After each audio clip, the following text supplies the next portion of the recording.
the greatest number.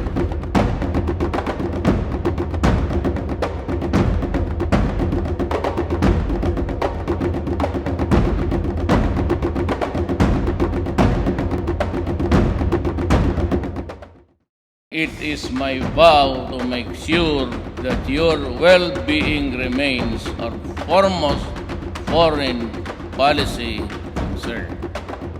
Your concern is human rights. Mine is human life. I value friendship, but it has its limits. We shall continue to reach out to all nations regardless of their prevailing political persuasion. The war against illegal drugs is far from over. My obligation is to promote and uphold the greatest good for the greatest number.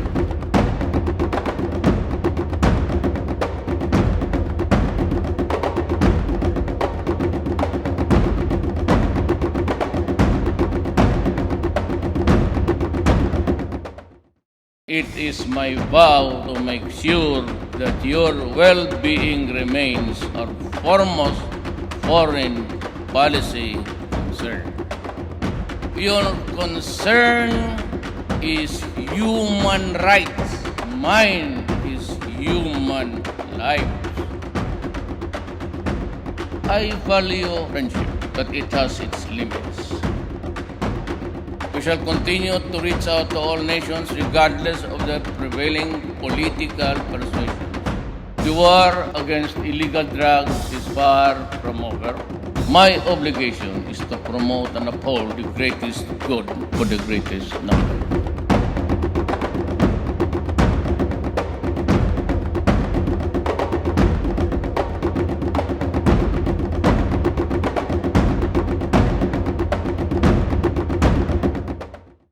It is my vow to make sure that your well-being remains our foremost foreign policy concern. Your concern is human rights. Mine is human life. I value friendship, but it has its limits. We shall continue to reach out to all nations regardless of their prevailing political persuasion. The war against illegal drugs is far from over. My obligation is to promote and uphold the greatest good for the greatest number.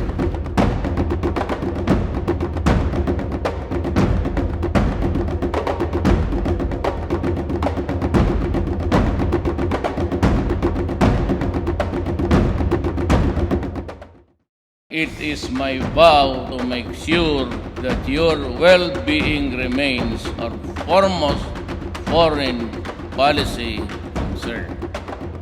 Your concern is human rights. Mine is human life. I value friendship, but it has its limits. We shall continue to reach out to regardless of their prevailing political persuasion. The war against illegal drugs is far from over. My obligation is to promote and uphold the greatest good for the greatest number.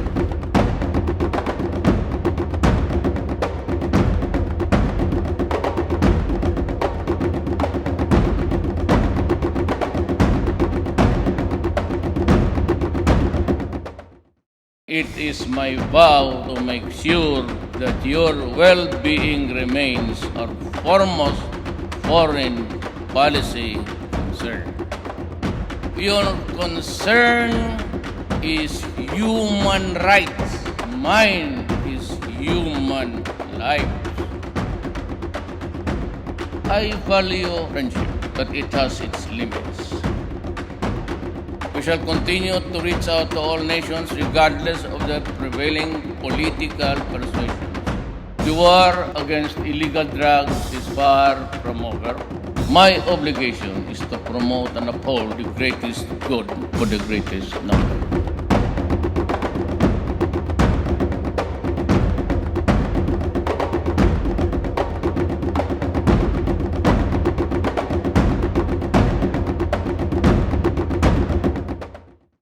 It is my vow to make sure that your well-being remains our foremost foreign policy concern. Your concern is human rights.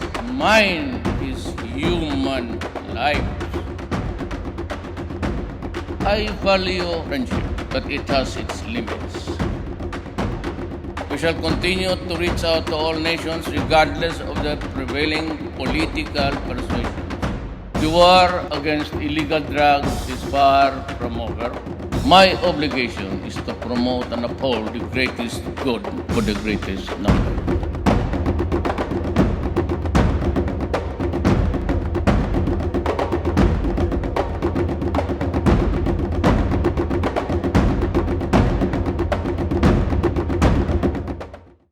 It is my vow to make sure that your well-being remains our foremost foreign policy concern. Your concern is human rights. Mine is human life. I value friendship, but it has its limits. We shall continue to reach out to all nations regardless of their prevailing political persuasion. The war against illegal drugs is far from over. My obligation is to promote and uphold the greatest good for the greatest number.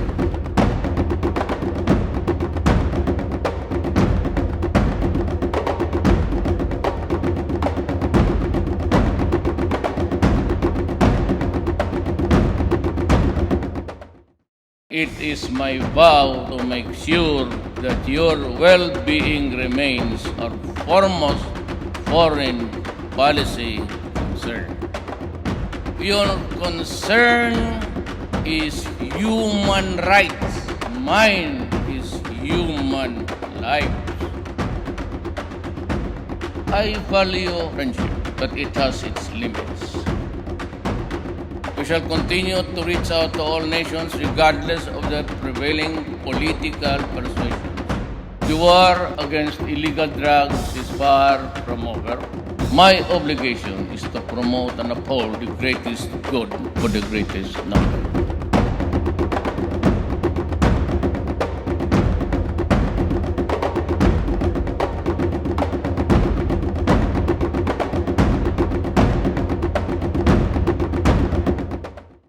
It is my vow to make sure that your well-being remains our foremost foreign policy concern.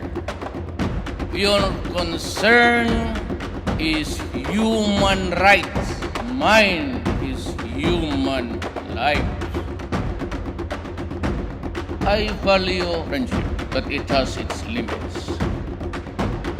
We shall continue to reach out to all nations regardless of their prevailing political persuasion.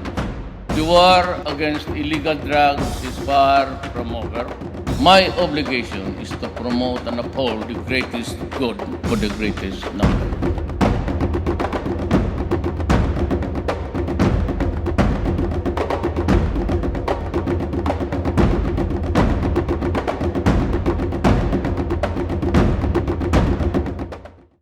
It is my vow to make sure that your well-being remains our foremost foreign policy concern.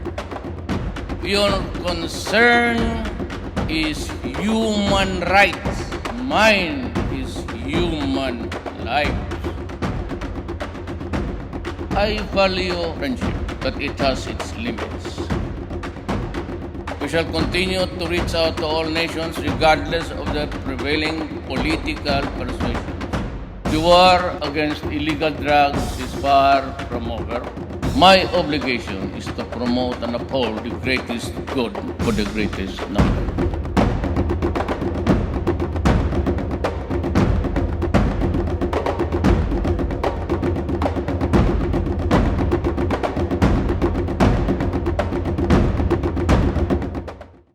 It is my vow to make sure that your well-being remains our foremost foreign policy concern. Your concern is human rights. Mine is human life. I value friendship, but it has its limits. We shall continue to reach out to all nations regardless of their prevailing political persuasions. The war against illegal drugs is far from over. My obligation is to promote and uphold the greatest good for the greatest number.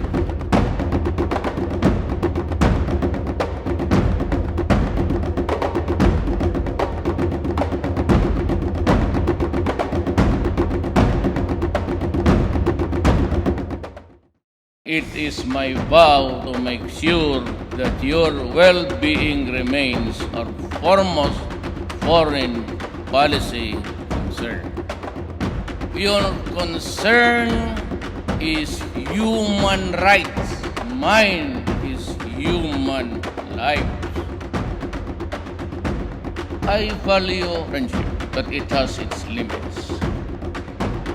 We shall continue to reach out to all nations regardless of their prevailing political persuasions. The war against illegal drugs is far from over.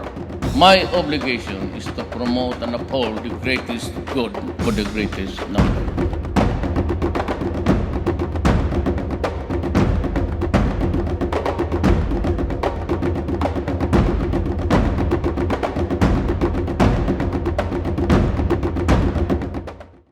It is my vow to make sure that your well-being remains our foremost foreign policy concern.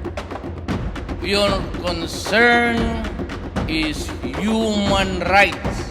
Mine is human life. I value friendship, but it has its limits. We shall continue to reach out to all nations regardless of their prevailing political persuasions. The war against illegal drugs is far from over. My obligation is to promote and uphold the greatest good for the greatest number.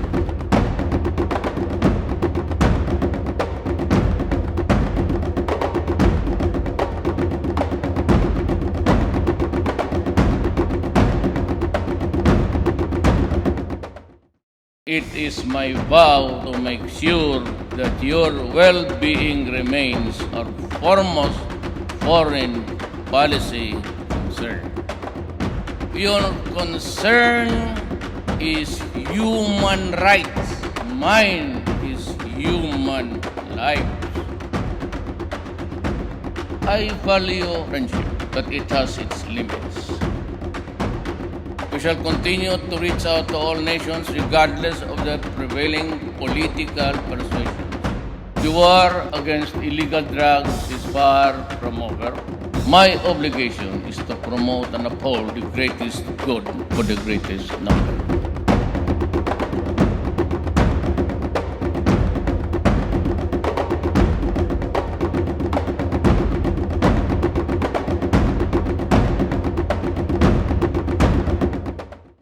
It is my vow to make sure that your well-being remains our foremost foreign policy concern. Your concern is human rights. Mine is human life. I value friendship, but it has its limits. We shall continue to reach out to all nations regardless of their prevailing political persuasions. The war against illegal drugs is far from over. My obligation is to promote and uphold the greatest good for the greatest number.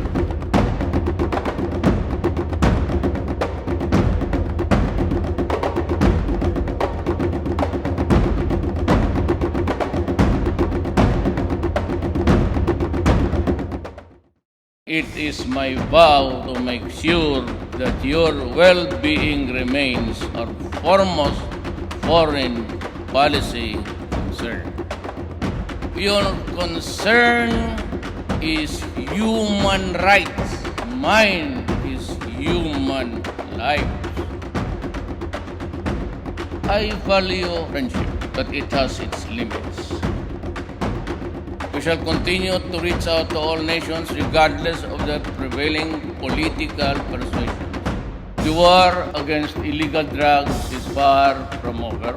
My obligation is to promote and uphold the greatest good for the greatest number.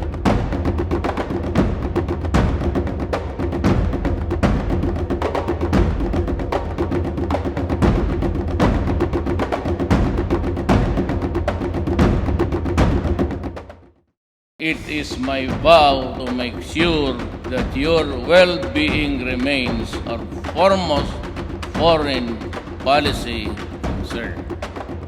Your concern is human rights. Mine is human life. I value friendship, but it has its limits. We shall continue to reach out to all nations regardless of their prevailing political persuasion. The war against illegal drugs is far from over. My obligation is to promote and uphold the greatest good for the greatest number.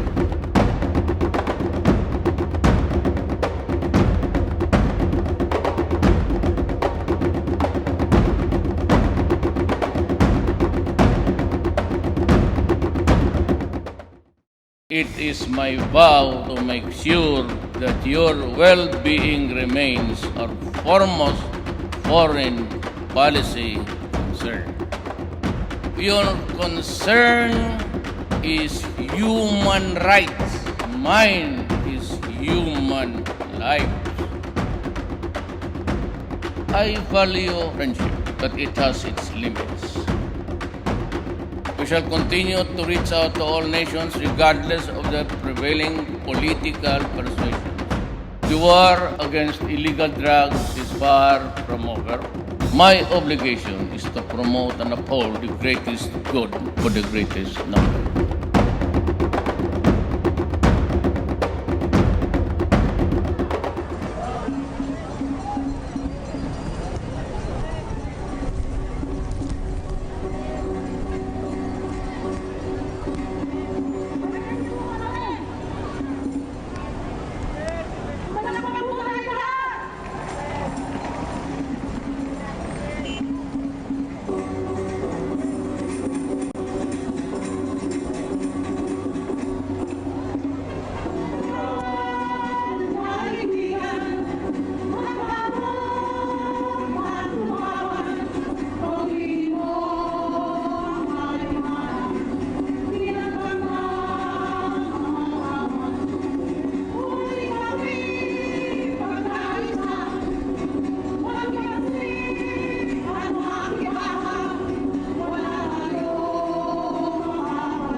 kalumaan.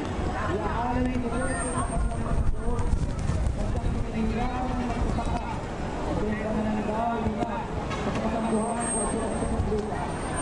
Pakinggan natin sinalang silo ng kasama at kasama ng Ramos at isang pagmamagsuot ng Pilipinas. Kakaway, magyan ang pagmamagsuot.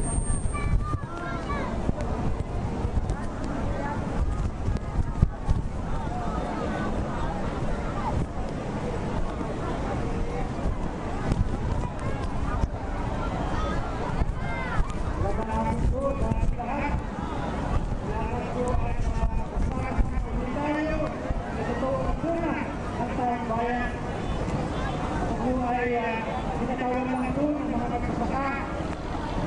Yung mga napilili na 3.5 million ng mga umaasa sa Diyos na meron kong presensya sa ito ay provinces.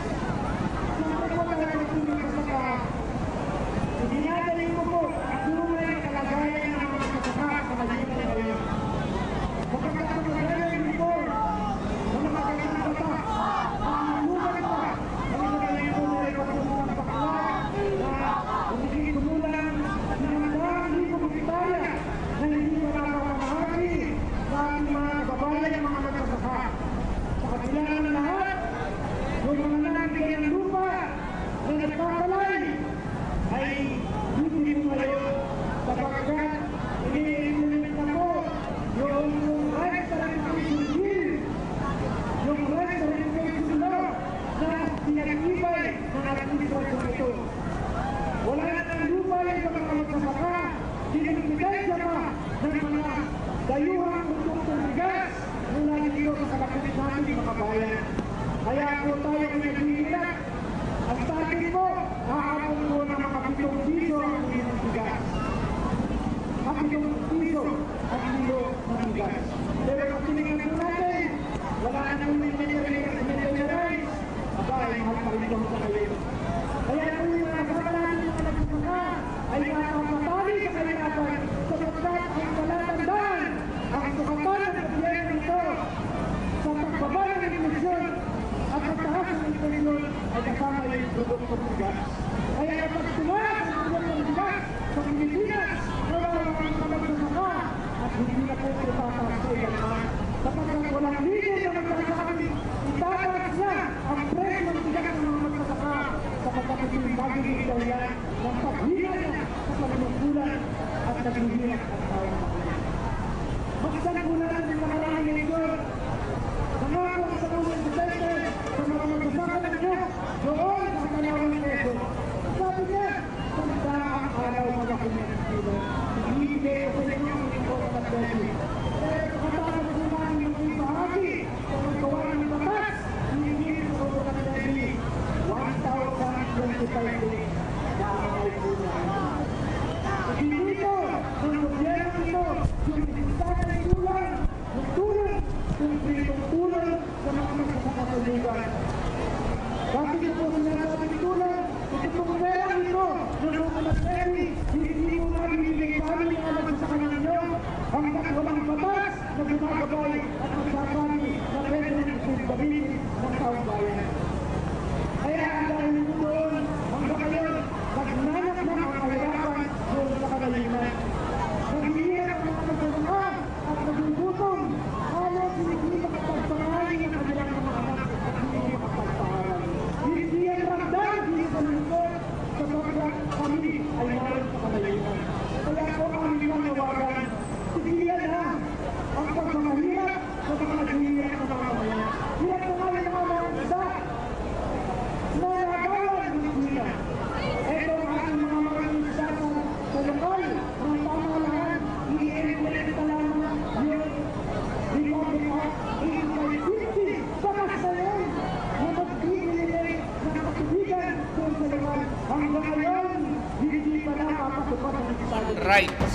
Mine is human life. I value friendship, but it has its limits. We shall continue to reach out to all nations regardless of their prevailing political persuasion. The war against illegal drugs is far from over. My obligation is to promote and uphold the greatest good for the greatest number.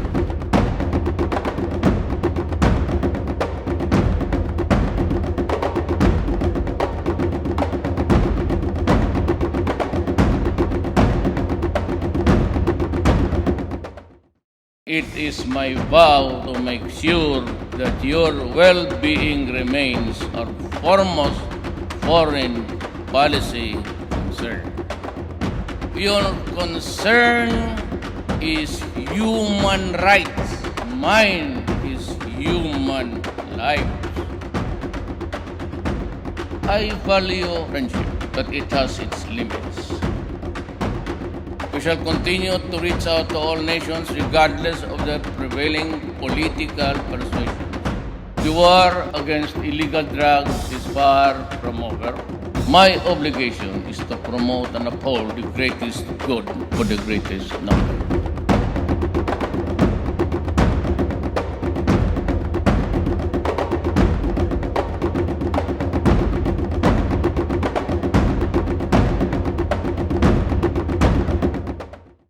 It is my vow to make sure that your well-being remains our foremost foreign policy concern. Your concern is human rights.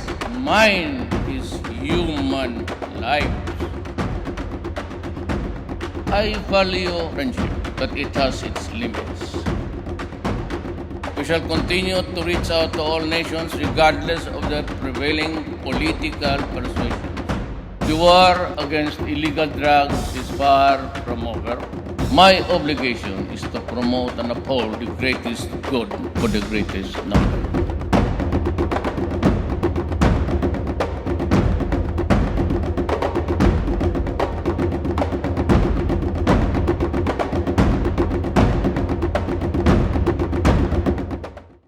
It is my vow to make sure that your well-being remains our foremost foreign policy concern. Your concern is human rights. Mine is human life. I value friendship, but it has its limits. We shall continue to reach out to all nations regardless of their prevailing political persuasion. The war against illegal drugs is far from over. My obligation is to promote and uphold the greatest good for the greatest number.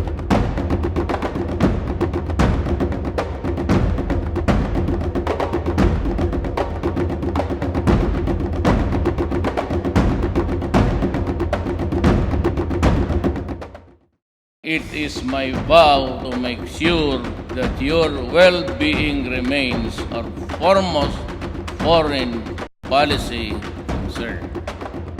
Your concern is human rights. Mine is human life. I value friendship, but it has its limits. We shall continue to reach out to all nations regardless of their prevailing political persuasion. The war against illegal drugs is far from over. My obligation is to promote and uphold the greatest good for the greatest number.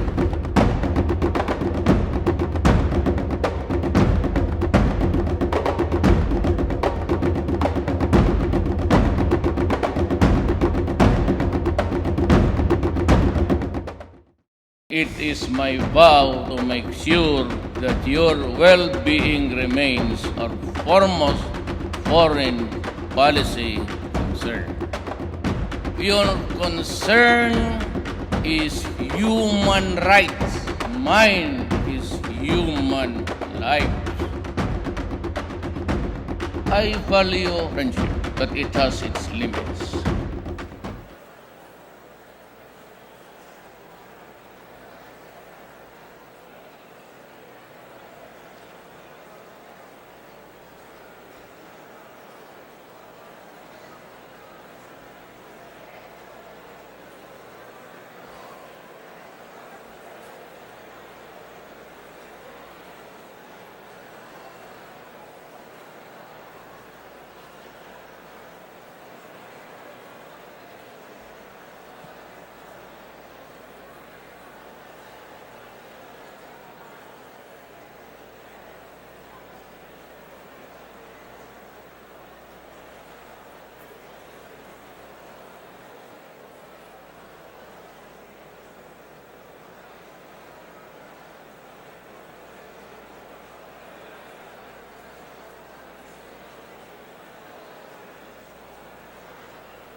We shall continue to reach out to all nations regardless of their prevailing political persuasion. The war against illegal drugs is far from over. My obligation is to promote and uphold the greatest good for the greatest number.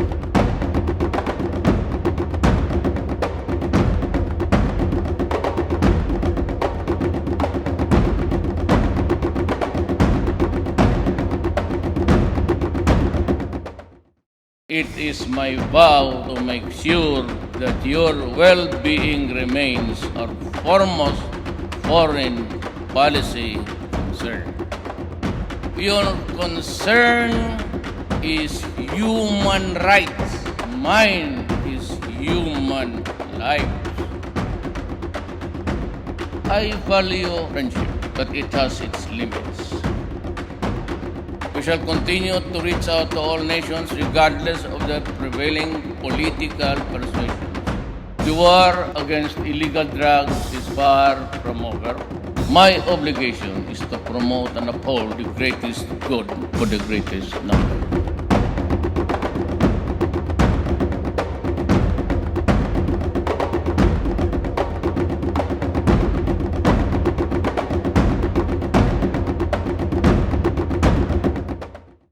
It is my vow to make sure that your well-being remains our foremost foreign policy concern. Your concern is human rights. Mine is human lives. I value friendship, but it has its limits. We shall continue to reach out to all nations regardless of their prevailing political persuasion. The war against illegal drugs is far from over. My obligation is to promote and uphold the greatest good for the greatest number.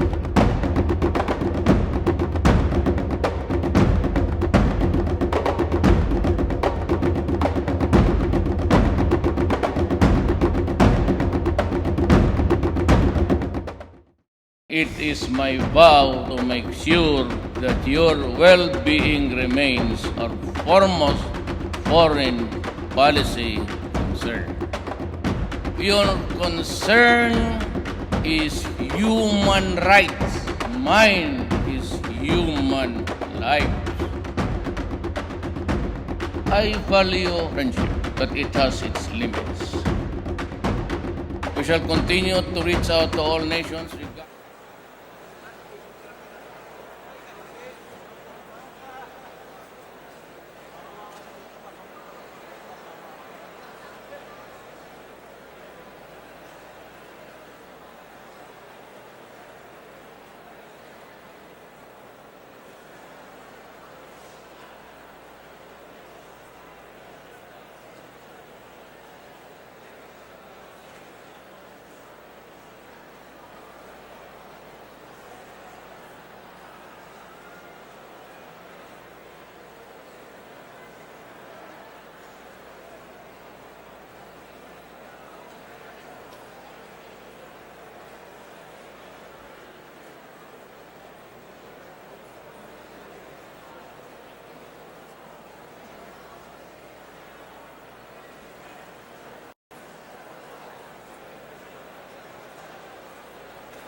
regardless of the prevailing political persuasion. The war against illegal drugs is far from over. My obligation is to promote and uphold the greatest good for the greatest number.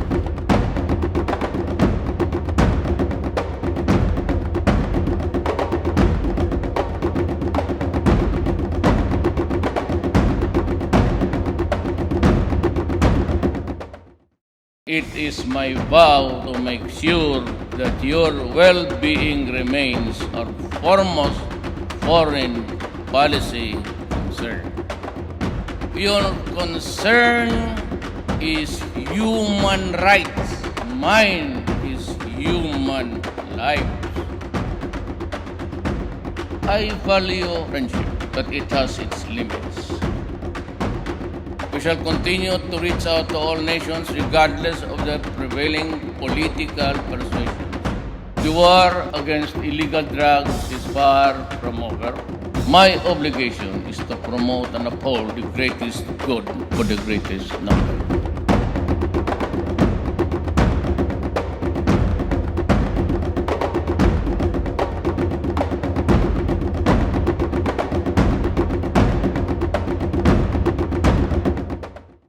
It is my vow to make sure that your well-being remains our foremost foreign policy concern. Your concern is human rights. Mine is human life. I value friendship, but it has its limits. We shall continue to reach out to all nations regardless of their prevailing political persuasion. The war against illegal drugs is far from over. My obligation is to promote and uphold the greatest good for the greatest number.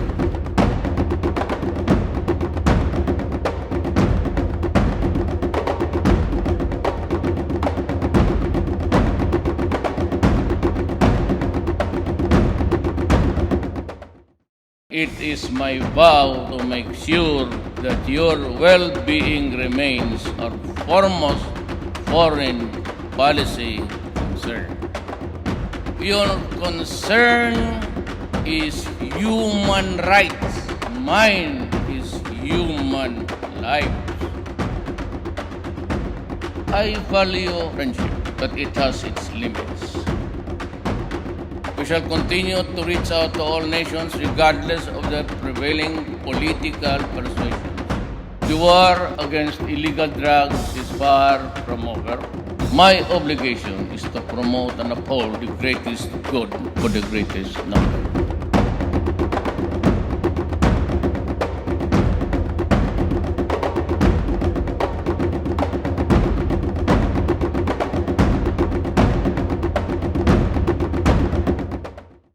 It is my vow to make sure that your well-being remains our foremost foreign policy concern. Your concern is human rights. Mine is human life. I value friendship, but it has its limits. We shall continue to reach out to all nations regardless of their prevailing political persuasion. The war against illegal drugs is far from over. My obligation is to promote and uphold the greatest good for the greatest number.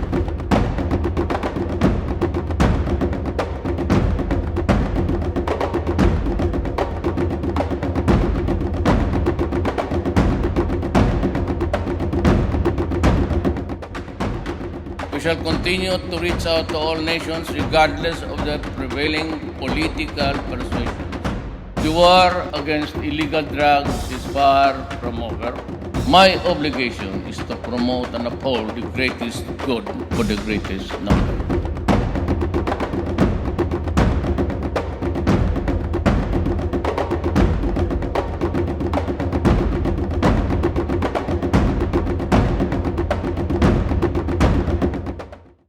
It is my vow to make sure that your well-being remains our foremost foreign policy concern. Your concern is human rights. Mine is human life. I value friendship, but it has its limits. We shall continue to reach out to all nations regardless of their prevailing political persuasion. The war against illegal drugs is far from over. My obligation is to promote and uphold the greatest good for the greatest number.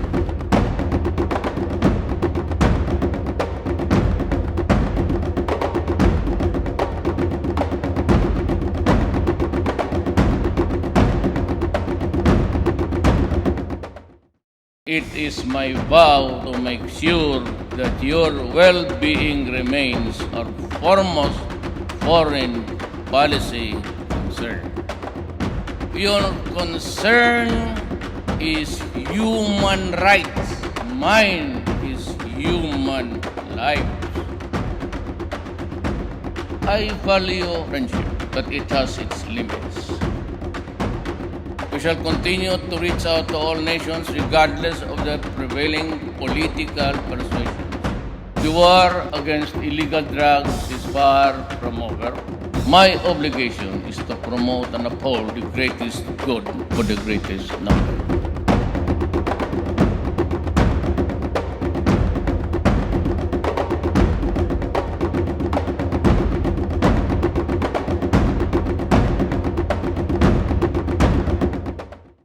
It is my vow to make sure that your well-being remains our foremost foreign policy concern.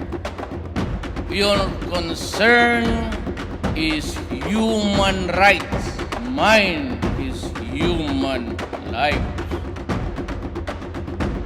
I value friendship, but it has its limits. We shall continue to reach out to all nations regardless of their prevailing political persuasion. The war against illegal drugs is far from over. My obligation is to promote and uphold the greatest good for the greatest number.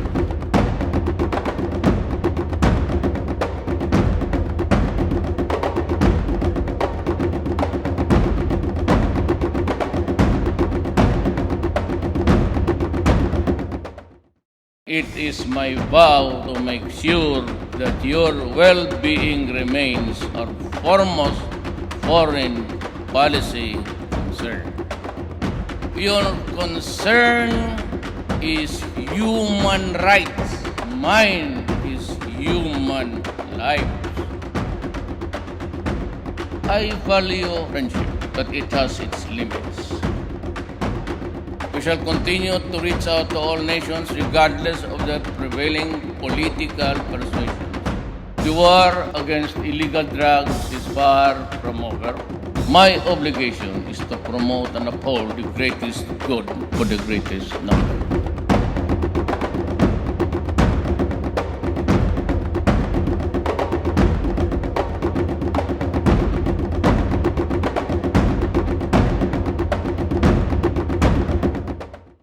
It is my vow to make sure that your well-being remains our foremost foreign policy concern. Your concern is human rights. Mine is human life. I value friendship, but it has its limits. We shall continue to reach out to all nations regardless of their prevailing political persuasion. The war against illegal drugs is far from over. My obligation is to promote and uphold the greatest good for the greatest number.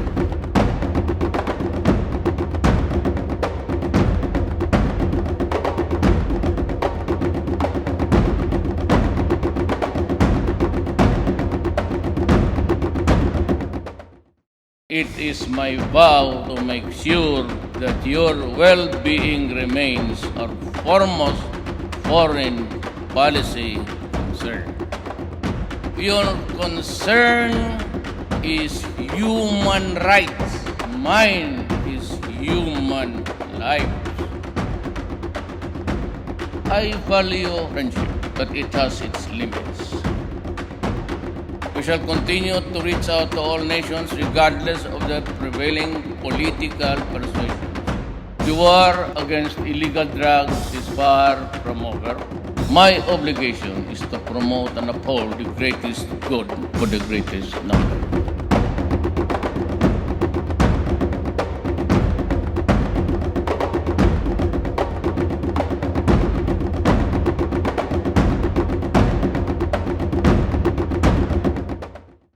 It is my vow to make sure that your well-being remains our foremost foreign policy concern.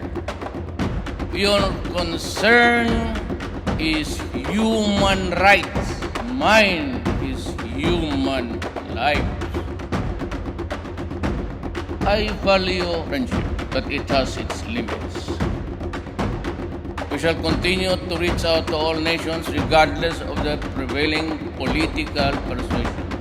The war against illegal drugs is far from over. My obligation is to promote and uphold the greatest good for the greatest number.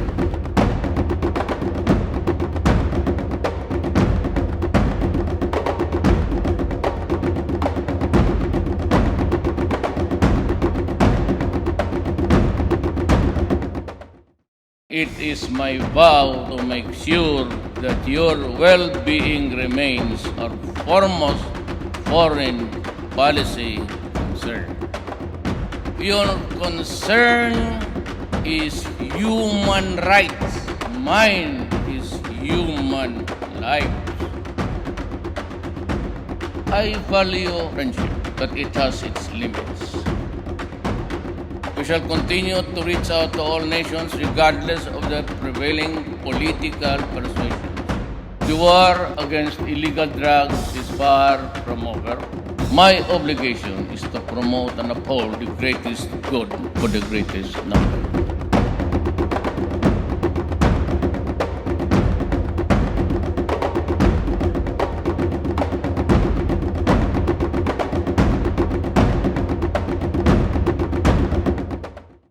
It is my vow to make sure that your well-being remains our foremost foreign policy concern. Your concern is human rights. Mine is human life. I value friendship, but it has its limits. We shall continue to reach out to all nations regardless of their prevailing political persuasion. The war against illegal drugs is far from over. My obligation is to promote and uphold the greatest good for the greatest number.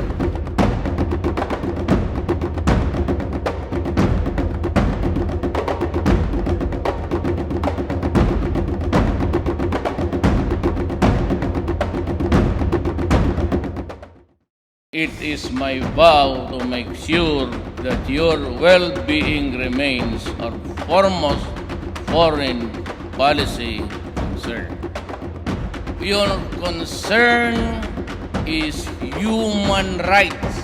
Mine is human life. I value friendship, but it has its limits. We shall continue to reach out to all nations regardless of their prevailing political persuasion. The war against illegal drugs is far from over. My obligation is to promote and uphold the greatest good for the greatest number.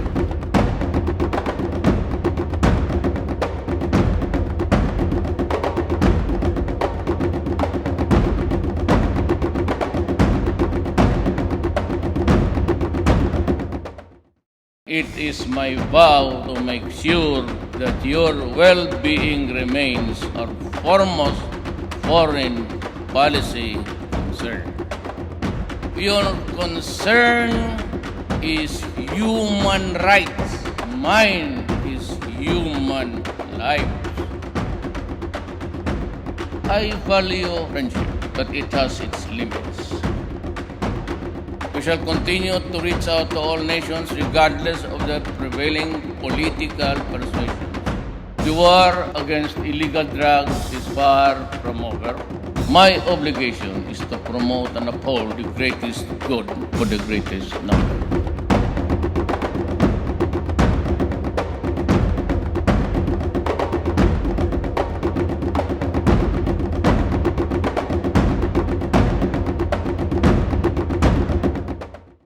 It is my vow to make sure that your well-being remains our foremost foreign policy concern.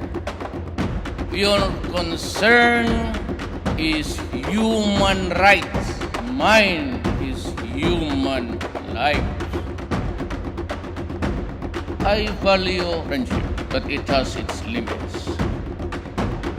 We shall continue to reach out to all nations regardless of their prevailing political persuasion. The war against illegal drugs is far from over. My obligation is to promote and uphold the greatest good for the greatest number.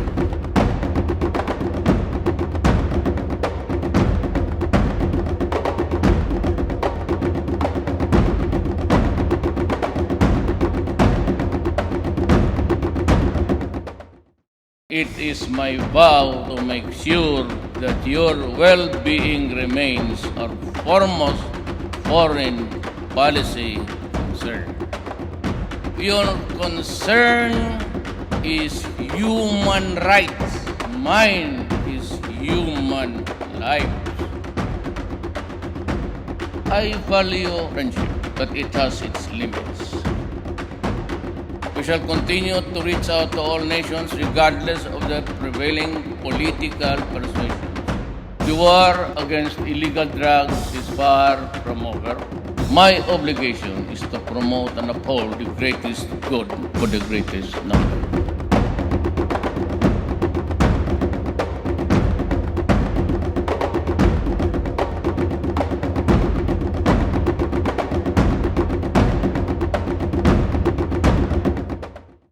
It is my vow to make sure that your well-being remains our foremost foreign policy concern. Your concern is human rights. Mine is human life.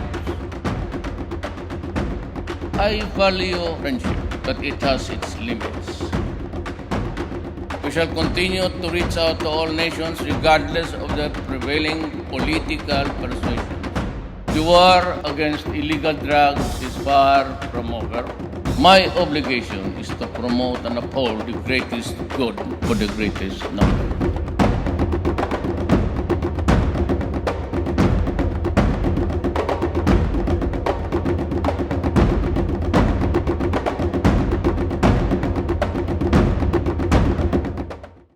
It is my vow to make sure that your well-being remains our foremost foreign policy concern.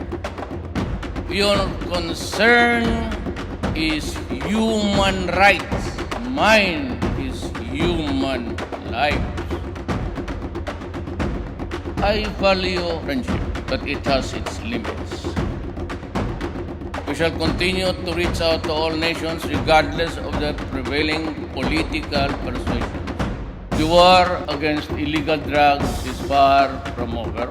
My obligation is to promote and uphold the greatest good for the greatest number.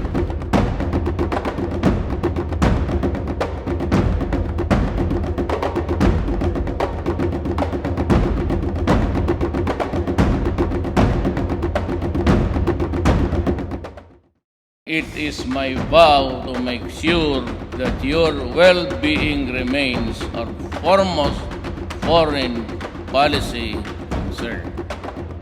Your concern is human rights. Mine is human life. I value friendship, but it has its limits. We shall continue to reach out to all nations regardless of their prevailing political persuasion. The war against illegal drugs is far from over. My obligation is to promote and uphold the greatest good for the greatest number.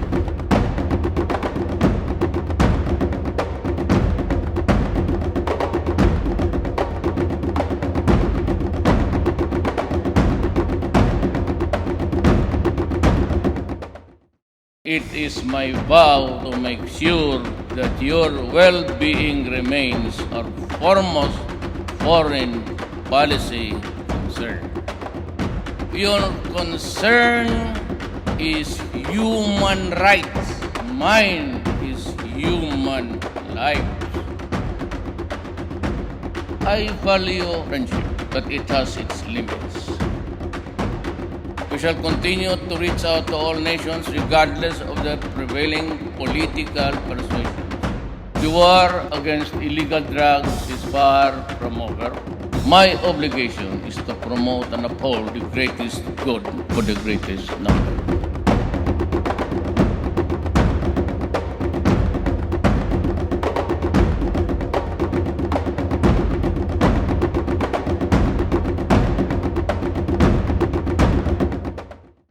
It is my vow to make sure that your well-being remains our foremost foreign policy concern.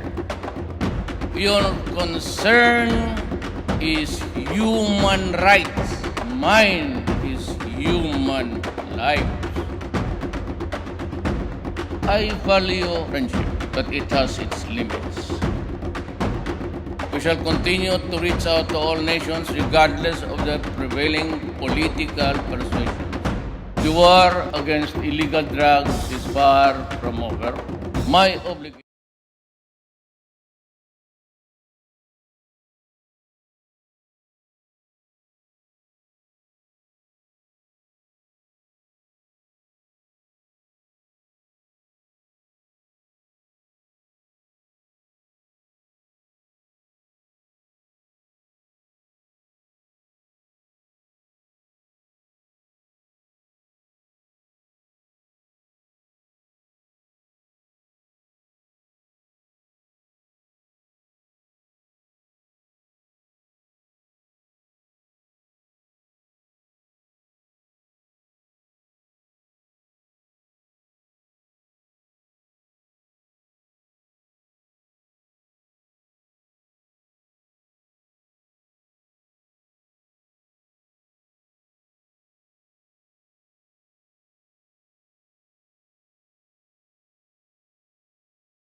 Joint session is called to order. On the part of the House of Representatives, the joint session is called to order. Please rise for the nation's prayer.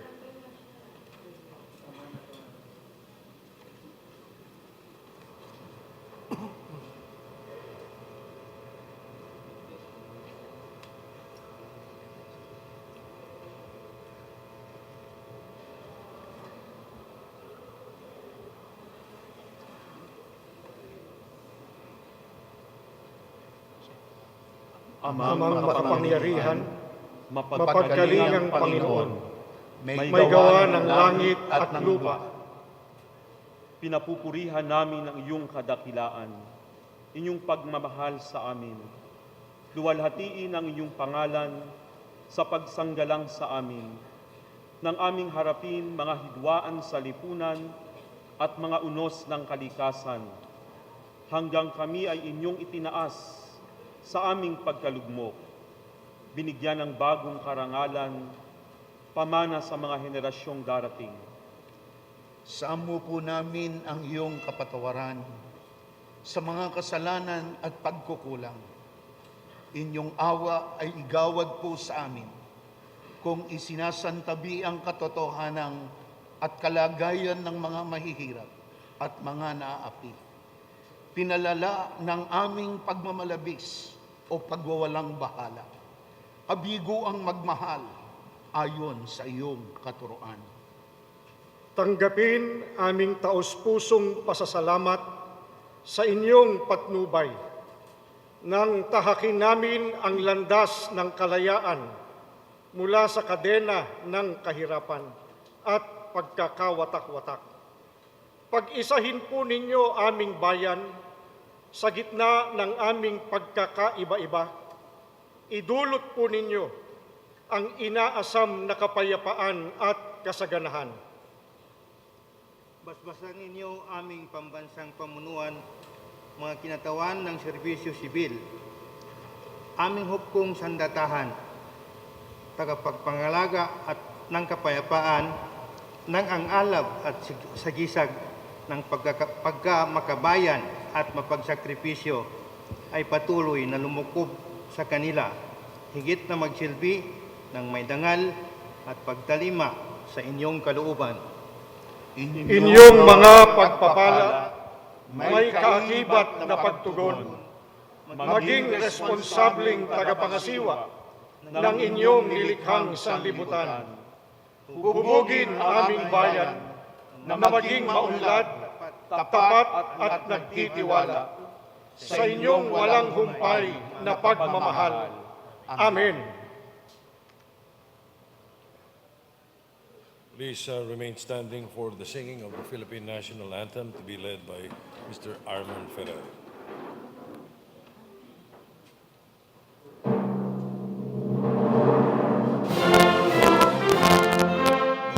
Sinanganan, alab ng puso, sa dibdib mo'y buhay. Lupang hinirang, duyan ka ng magiting, sa manlulupig, di ka pasisil. Sa dagat at bundok, sa simoy at sa langit mong bughaw, may dilag ang tula at awit sa paglayang minamahal. Ang kislap ng watawat mo'y tagumpay na nagniningning. Ang bituin at araw niya kailan pa may di magdidilim. Lupa ng araw ng walhati pagsinta, buhay ay langit sa piling mo. Aking ligaya na wag may mga-api, ang mamatay ng dahil sa'yo.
Your Excellencies, members of the House of Congress, ladies and gentlemen, the President of the Republic of the Philippines, Rodrigo Roa Duterte.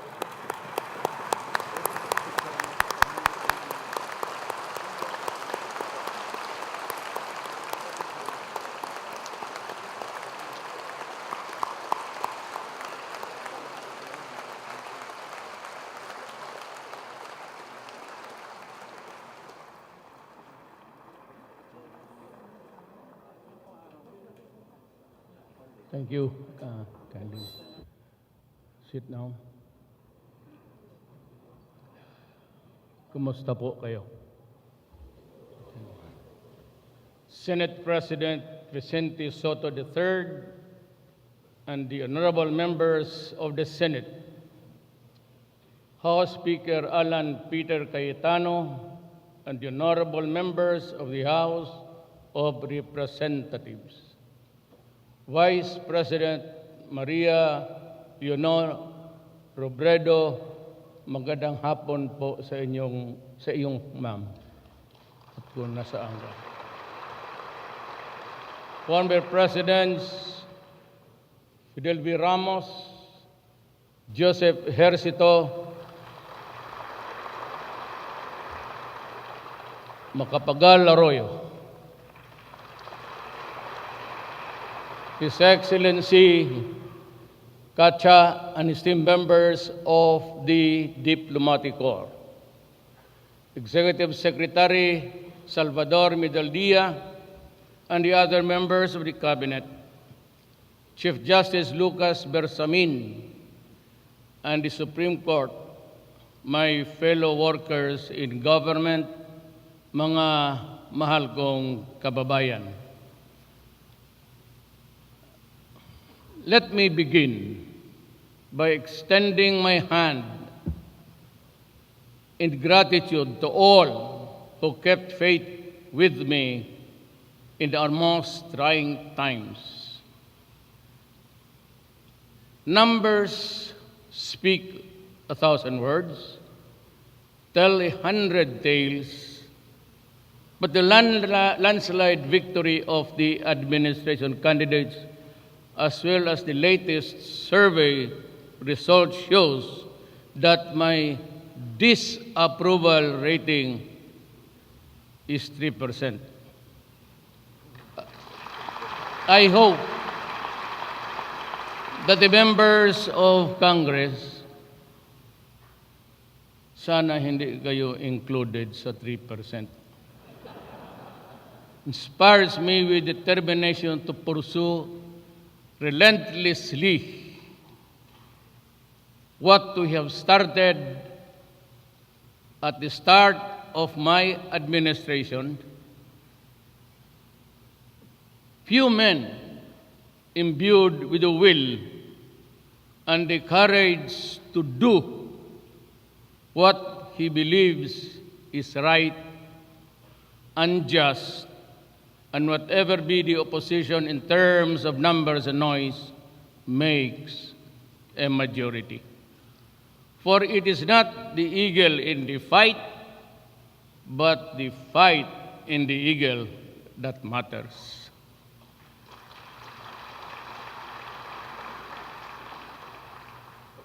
Believe me, I will end my term fighting. It has been 3 years since I took my oath of office, and it pains me to say that we have not learned our lesson. The illegal drug problem persists. Corruption continues and emasculate the courage we need to sustain our moral recovery initiatives.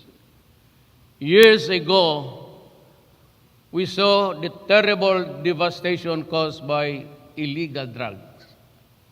On May 23, 2017, our law enforcers launched an operation to serve a warrant and to neutralize terrorists. A group of armed men with sophisticated weaponry and aided by local radicalized by extreme dogma and teachings fought our troops for weeks. During that Marawi siege, tons of shabu worth millions and millions of pesos. Drug money killed 175 and wounded 2,001 of my soldiers and policemen in that 5-month battle. I am aware that we still have a long way to go in our fight against this social menace. Let the reason why I advocate the imposition of the death penalty for crimes related to illegal drugs. Our citizens have begun to do their part in the war against drugs and through the barangay formation of anti-drug councils and also actually surrendering bricks of cocaine found floating in the sea into our islands. I call this responsibility. However, the drugs will not be crossed unless we continue to eliminate corruption that allows the social monster to survive. I respectfully request Congress to reinstate the death penalty for heinous crimes related to drugs as well as plunder. My countrymen, it is a sad commentary that we cannot distinguish our need from our greed, our principles from our prejudices, the real from the fake, and the truth from a lie. The reason is because that many of us, what matters above all is the self. It is selfishness, it's worse for no purpose other than personal aggrandizement. To borrow the language of F. Chanel, Jose, we have not risen above and beyond the parochial interest.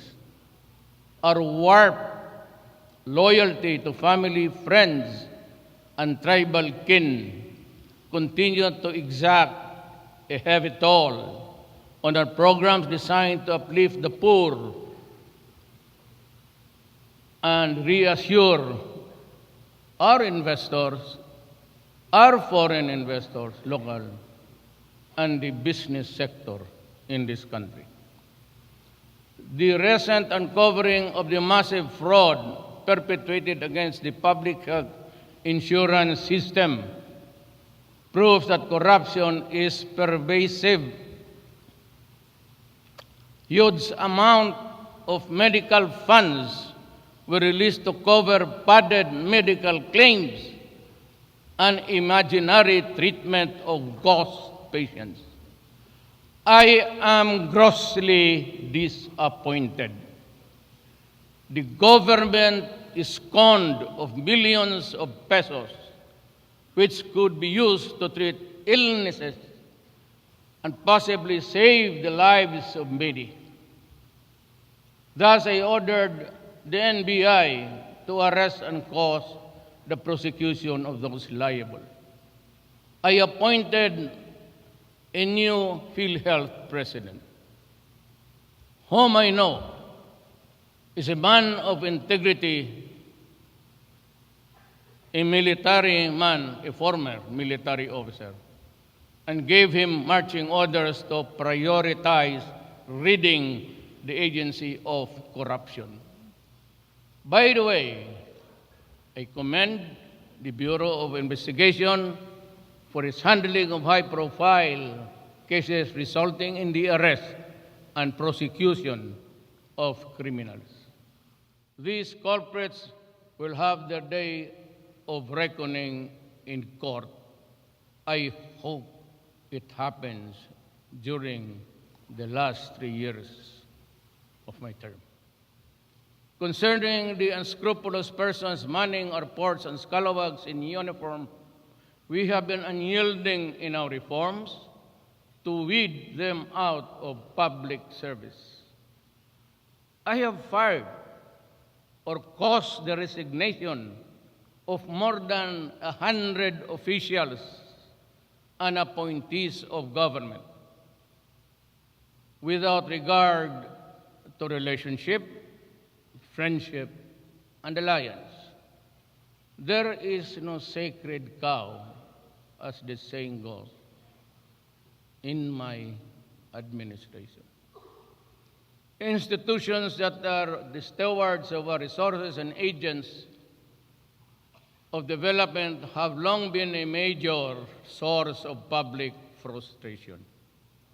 Drastic reforms within these agencies have yielded results.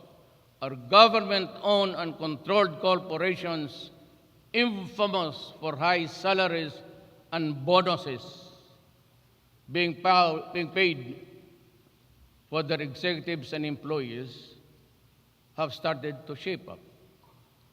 As of July 9, 2019, we collected more than 61 billion from GOCCs, or government corporations, 32 of which,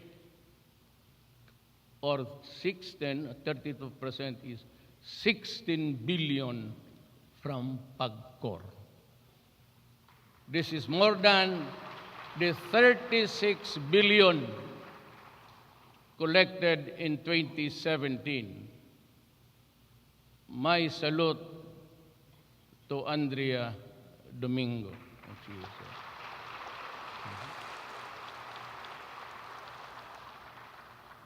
Magpasugal ka pa ng marami. Bureau of Customs, though corruption-ridden, managed to collect 585 billion pesos in 2018. Imagine how much more could have been collected had the BOC been clean and less corrupt. May I cut and just magsalita lang ako kung anong sa isip ko. I went to the Bureau of Customs 2 weeks ago and found out that there are about 63 of them facing charges, criminal charges, and 61 of them under investigation. I hope that I can have the cooperation of Congress. If we cannot abolish their position, and if I cannot dismiss them for the reason that there is a security of tenure, I will just allow them to have their plantilla positions, but they have to report to Congress every day to help me in the huge paperwork that we have to do every day. All of them will go out from the premises of the customs area. I do not want them back. We in government talk too much, act too little, and too slow. I recall saying that before the congressional hearing when I was mayor of Davao City. I say that again to emphasize how little we have changed since then. We have long on rhetorics, but short of accomplishments. It's just that you, Congress, or even the executive department, and maybe me. So I am here to rectify my own error. That is why I implore those who occupy positions of power and authority to let your deeds and accomplishments do the talking. Lead by example. Words ring hollow when not followed by positive and prioritized action. Time and again, I have emphasized that, like my fellow workers in government, trabahante lang po ako ng Pilipino. Last year, I signed the Ease of Doing Business and Efficient Government Service Delivery Act, a significant piece of legislation to improve service delivery and fight corruption still until now. However, much is to be done in ensuring our responsiveness to the people's needs based on complaints received by this contact center Bayan, that's in my office. The LTO, SSS, BIR, LRA, and Pag-ibig are the top 5 agencies that need to drastically improve their service. I reiterate my directive to the government and instrumentalities, including the LGUs and the government corporations. Simplify. Andito ba kayo? Simplify. Just like the others. You can do it electronically. You do not have to go to the office. I've been asking that from you since 3 years ago. Pag hindi pa rin yung nagawa yan ngayon, papatayin ko talaga kayo.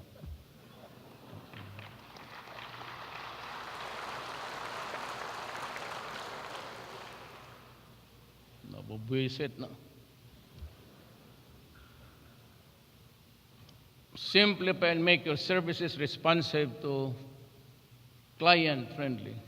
Your client is the Filipino, our employer. From where the money in our pockets come from our salaries. Thanks to Executive Secretary Major Dia, we have increased the number of lines from hotline 8888 to make it more responsive to the public.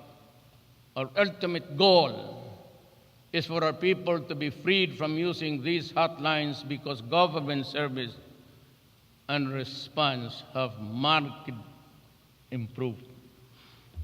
Again, ang problema kasi ng Pilipino, I'm addressing now to the Filipino. Kayo rin kasi, sinasabi ko na sa inyo, be assertive. At pag kayo o ikaw hiningian more than the required payment by government at humingi pa sa iyo, I've been telling you, mag-iskandalo kayo sa opisina. Make a scene. Sampalin mo yung na yan. Kasi aabot rin sa akin yan. And I have done that. Ako magprangka ako sa inyo. Ako lang ang presidente na hanggang ngayon nagbubugbog talaga ng tao. Yan sa loob ng Malacanang. Pinapakain ko ng pera yung mga yawa na yan. Galit na ako sa inyo eh. Kindly be assertive. Pagka hiningian ka, sabihin mo, ina mo, sabi ni Duterte, the President told us, that if you extort money from me, I will slap you. At sampalin talaga ninyo. Di na bali magkaaway, I will defend you. At kung maari, and this is what I've been doing all along, there's an 888. Be sure that it is true. Though you are not liable for libel, pero wag naman yang makasakit ka ng kapwa-tao na wala namang kasalanan. 888 then place to President Duterte, abuses by director asking for money. Text mo, lalabas yan dyan. And that is for the public to view. At kung totoo, Malacanang, I said, is open 24 hours. 24 hours, basta corruption.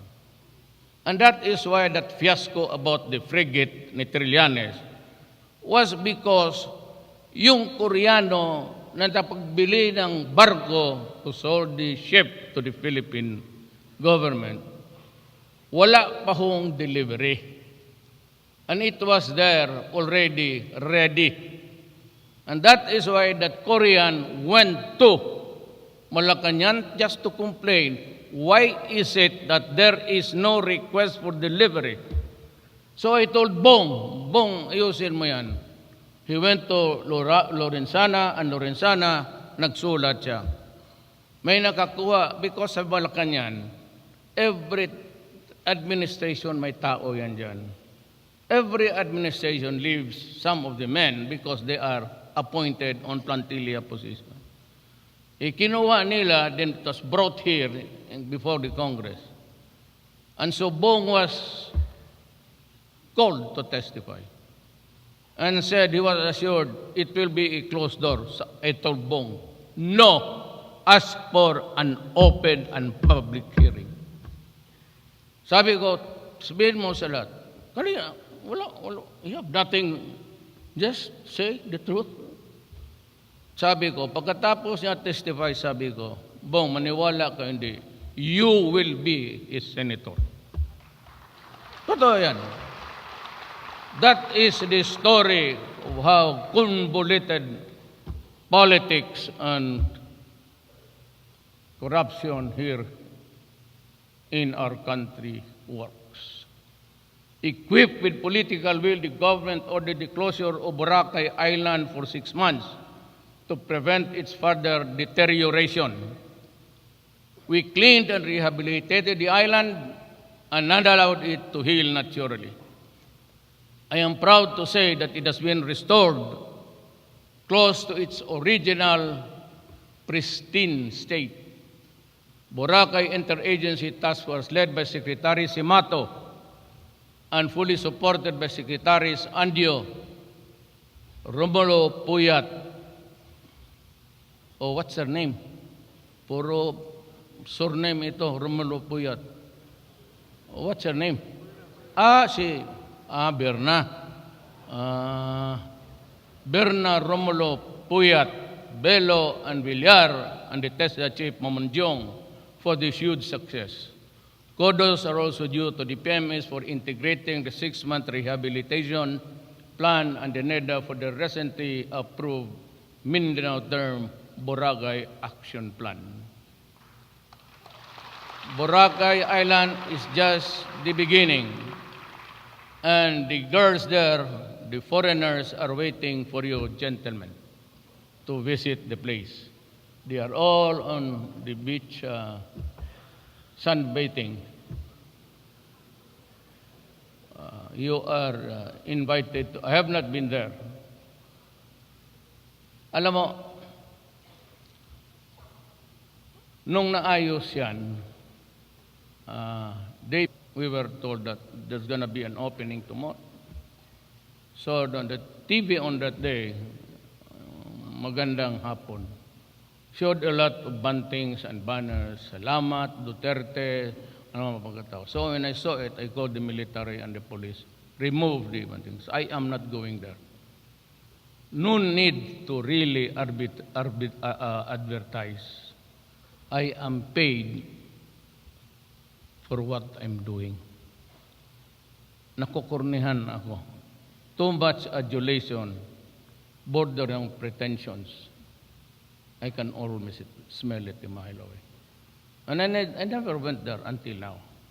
What I did was, I went to the other side of the island and asked the DAR, what is the status of the land behind the beach of Boracay? And they are still categorized as forestal and agriculture. I said, not commercial? No, sir. So I told the agrarian reform, go to the place, have it inspected, because I will declare the whole of the island a land reform program. And I gave the islands piece by piece to the Etas, the natives of the place, para walang masabi. Marami kasi ginawa ko raw para linisan ko, ibigay ko sa mga kaibigan ko. Wala akong kaibigang mayaman. Ayaw kong kaibigan ng mayaman. Because pagka mayaman ka, tatabi lang ka lang sa akin, pati ako napahira na ng kung ano-ano ang hingiin mo sa gobyerno. There are those who violate environmental rules.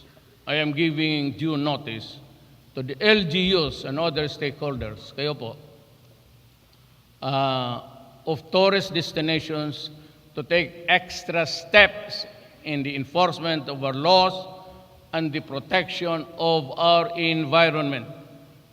On January 27, 2019, we officially started the Manila Bay rehabilitation. Though we have a long way to go, we are encouraged by the test results of the waters near Padre Faura. We will relocate informal settlers. I hope it can happen during my time. Along the waterways and shut down establishments that continue to pollute and poison our waters. Make a choice. I'm going to the... Malaki ba yung building dyan? I'm going to dismantle your building or just simply burn it down so that we can have a new setup of environmental friendly, whatever that needs. To the build program in emerging economic hubs outside Metro Manila, this will swiftly gain ground thanks to the efforts of the economic team led by Secretary Dominguez. Hard at work in the interconnection of our islands and cities by air, land, and sea are Secretaries Tugade and Villar. Alaman naman ninyo, magaganda na ang airport ninyo. Inuna ko nga kayo. Everybody's complaining about the Davao Airport, and I said, Davao will be the last. Kung hindi na maabutan, sabi ko mga taga-Davao, pasensya na kayo. Para walang masabi ang Congress sa atin, baka nga 3% sila doon sa kabila. We also paved the way for the entry of third telecommunication provider. Do not worry about this. There is no corruption at all. I guarantee you, upon the grave of my father, I do not talk to them. I just say, just do your work. And kung maaari, according to what the specifications are required by this government. I challenge this new player to fulfill its commitment to provide fast and reliable telecommunication services to our people, especially in the underserved areas. DICT Secretary Hunasan will be the lead man in this endeavor. I hope he is here.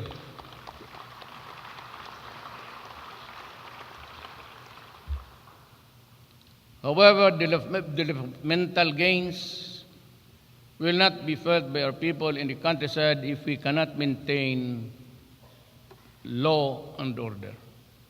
Yung peace and security, we need to enforce the law. After almost 2 decades of peace negotiation, the Bangsamoro Organic Law was finally passed and ratified.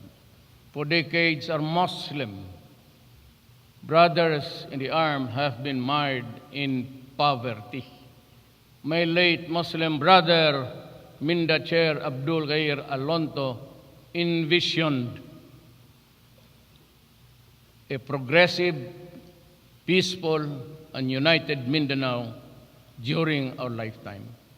It is my hope that the Bangsamoro transition will fast-track the establishment of regional government that will secure and comfortable life for Muslim brothers and sisters and all indigenous communities in the Bangsamoro regions. Additionally, I have taken the helm of the National Task Force to end local communist armed conflict and have assigned a cabinet member to each region to harmonize government efforts in attaining national development security. Through the exceptional leadership of Secretary Briones and the DepEd, I am proud to say that this year more Filipino learners are receiving basic education with over 27 million enrollees from kinder to senior high school.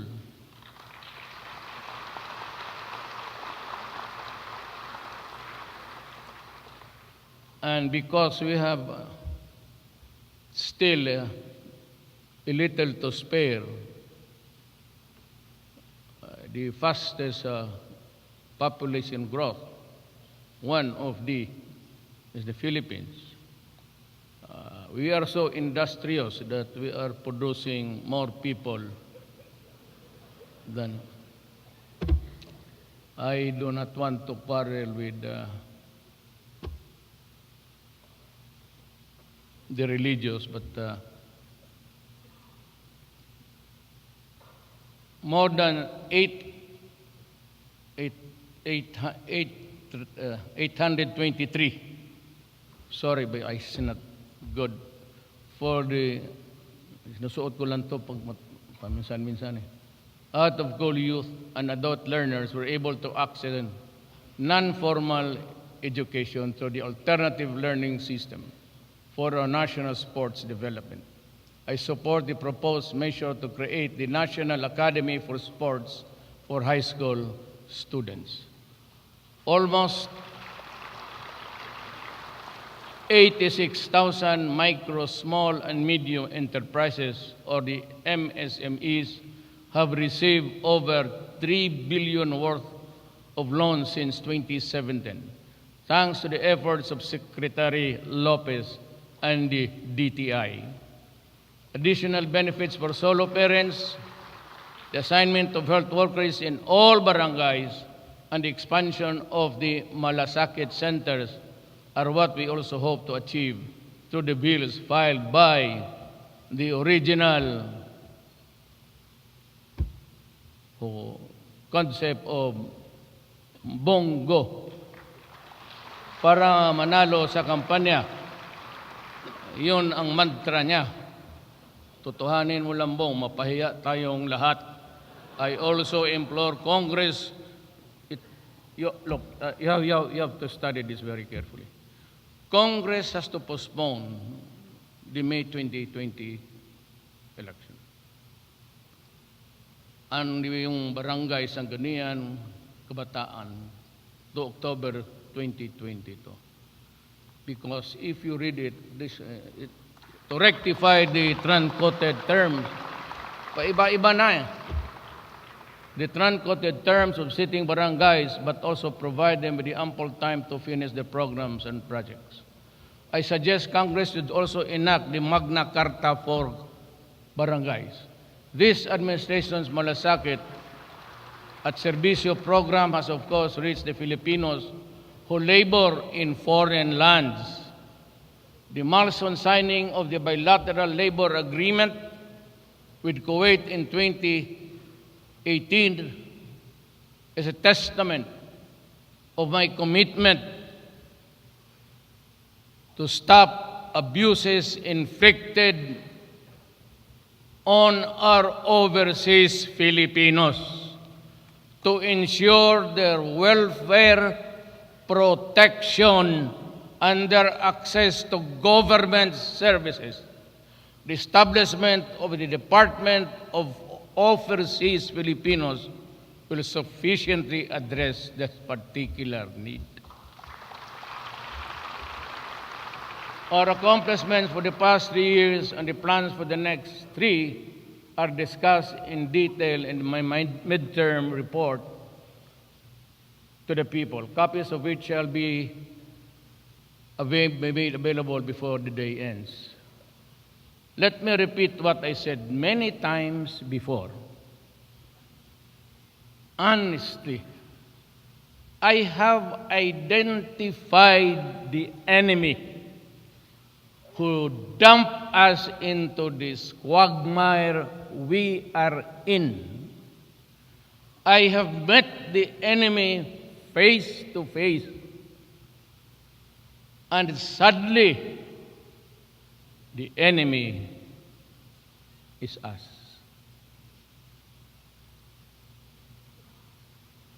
We are our own tormentors, addressing the Filipino people. We are our own demons. We are as rapacious predators preying on the helpless, the weak, and the voiceless. We find corruption everywhere in government when every malefactor watching his cohorts back in blatant disregard of his oath when he assumed public office. Even the language has evolved to soften the wickedness of the criminal act. For the boys, sponsoring an event, or what else have you? No amount of euphemism can trivialize or normalize betrayal of public trust or any other criminal offense. It is an injury laced with insult. It is both a national embarrassment and a national shame. For every transaction,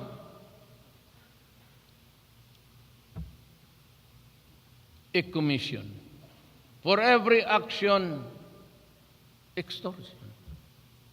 Any request that goes on endlessly and shamelessly. Catharsis is what we individually and collectively need to do today.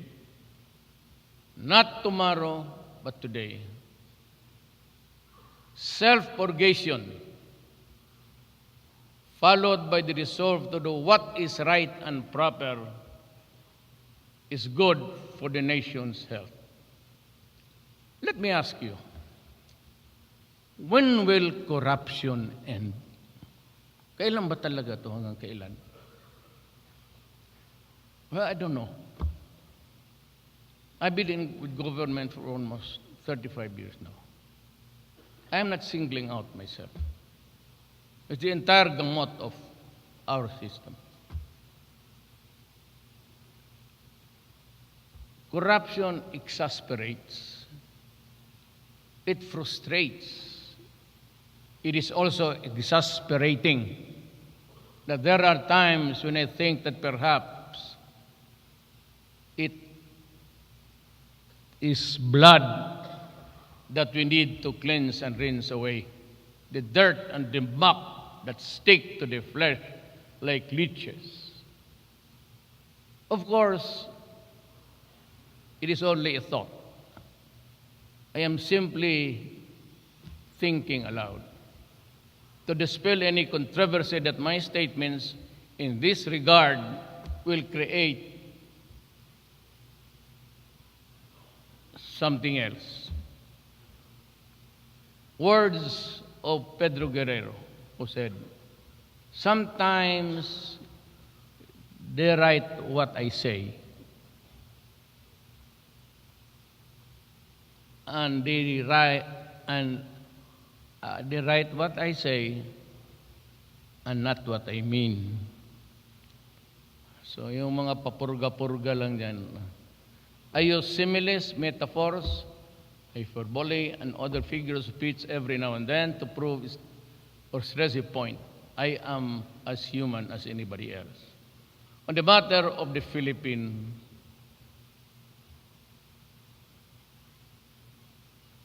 West Philippine Sea, the avoidance of conflict, armed conflict, and protection of our territorial waters and natural resources compel us to perform a delicate balancing act. A shooting war is grief and misery multiplier. War leaves widows and orphans in its wake. I am not ready or inclined to accept the occurrence of more destruction, more widows, and more orphans should war, even on a limited scale, breaks out. More and better results can be reached in the privacy of a conference room than in the squabble in the public. That is why I will do in the peaceful way, mindful of the fact that it is a national pride and territorial integrity that are at stake. Short of expressly advocating a call to arms, there are those who say that we should stand up and stop those who fish in our economic zone. Of course, we will do in due time. There is, alam mo ganito yan eh. When I became president, and when the M16 rifles were canceled by America upon the prodding of the U.S. Congress, I found myself in a quandary because reports were already very ripe na there was the passing of arms in Marawi.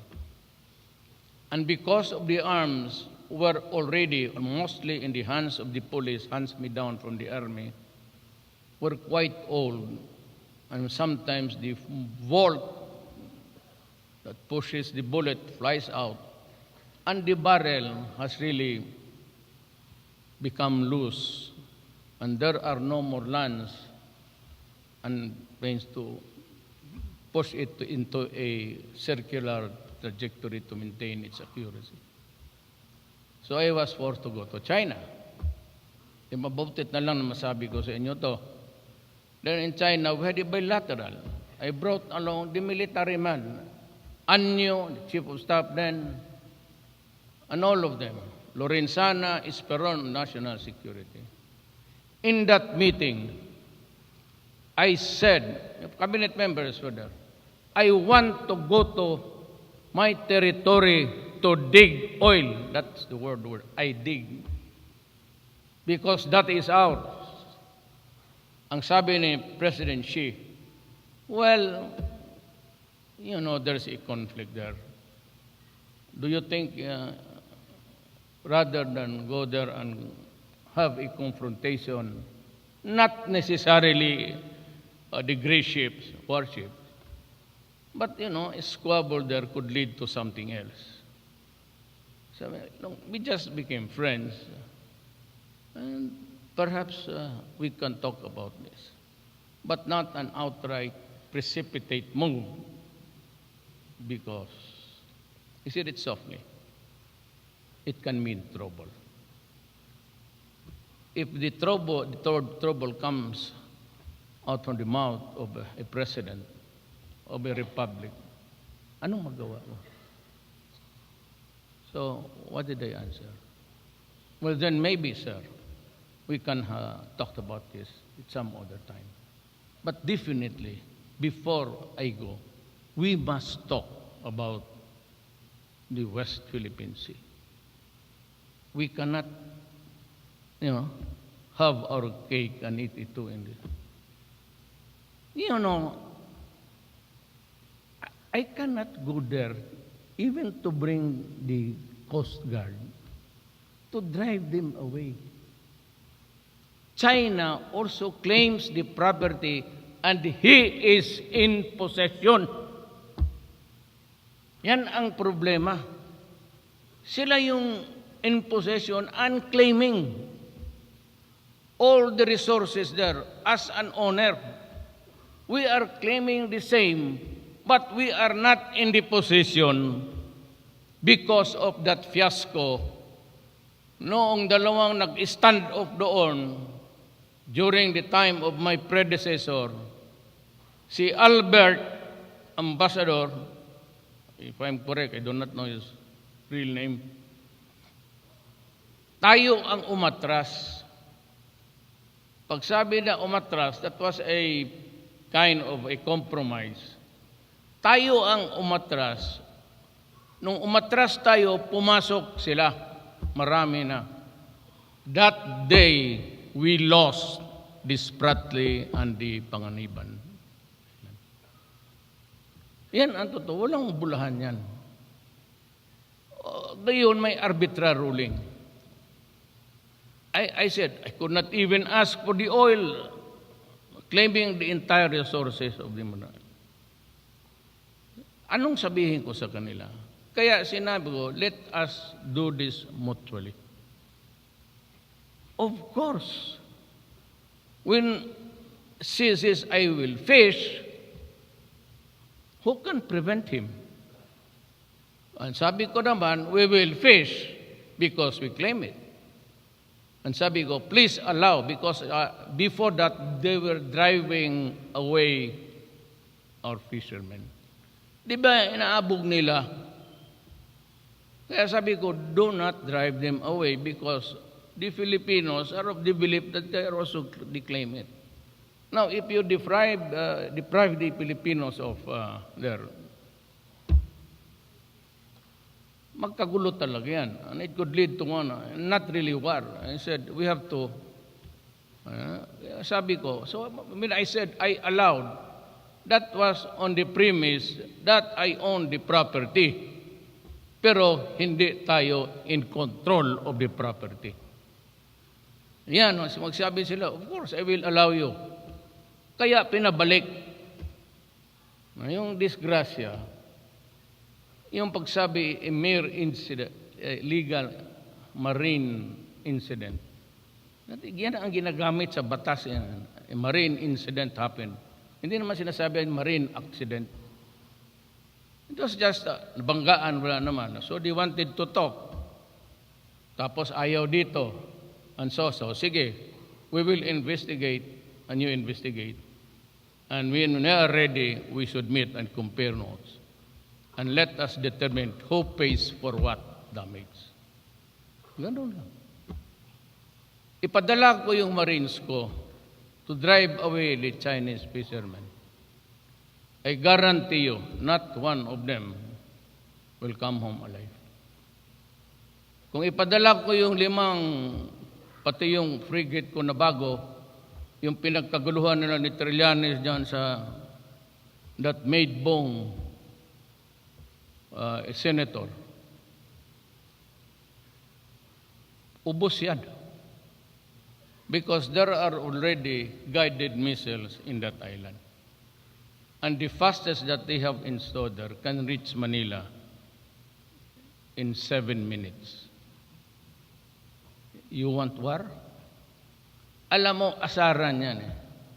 Supladuhan yan. Kung supladuhan lang, umalis ka diyan. Kung ganunan lang, bright ako dyan. Hanggang bunganga lang. Pero kung bunutan na ng baril, pwede siguro. Basta dalawa lang. But the problem is, whether we do it in a diplomatic way, there will be heated arguments. Sigurado yan.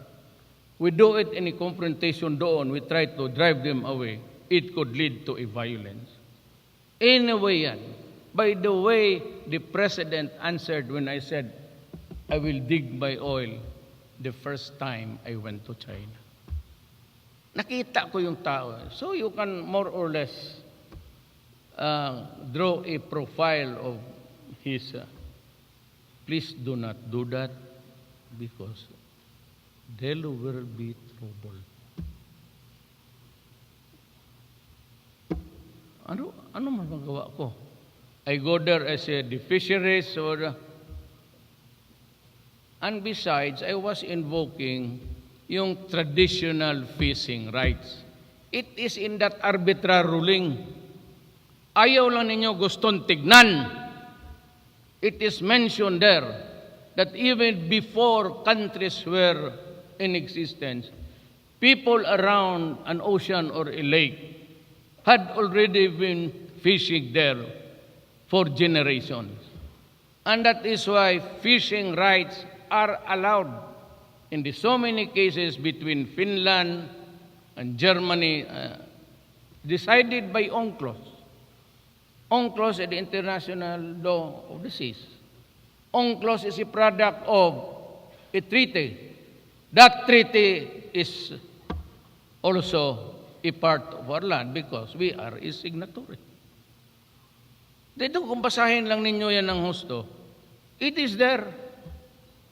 You might just say, China and everybody recognizes traditional fishing rights for the natives who were there even before the creation of republics and governments. That law is a human law. So I'm sorry I promised you 40 minutes. You want me to start? Oh, we can go home now. I have exceeded my... There is a time for everything. Do not believe the others because they are not my friends. They are my political enemies. They say, I do not believe in God. Who says? I am a believer of a universal minder. But I do not believe that a God so perfect would create hell for his creation. What kind of God is he? He is not my God. There's a time for everything. A time to negotiate and a time to quarrel. With your enemy, with your political opponents, with your wife. That is why some lives here are and a time to antagonize, and a time to make peace, and a time to go to war, and a time to live, and a time to die. That's Ecclesiastes 3. Our ownership of the West Philippine Sea is internationally recognized. However, both the United Nations Convention on the Law of the Sea, UNCLOS, and the Arbiter Award in the case of Republic of the Philippines versus People's Republic of China recognize instances where another state may utilize the resources found within the coastal states. Exclusive economic zone, the arbitral ruling even states, the one that they are charging me for violating the Constitution. Sino gani yun? Suntukin lang kita dyan, buti pa. Dito the arbitrary even states that the Philippines may enter into fishing agreements with other states, provided certain conditions and requisites in the UNCLOS are met. So yung aking sabi niya, let's go fish. Sabi ko, you have to act, they have been there fishing since time immemorial. I think it was Adam who got the first lapu-lapu there.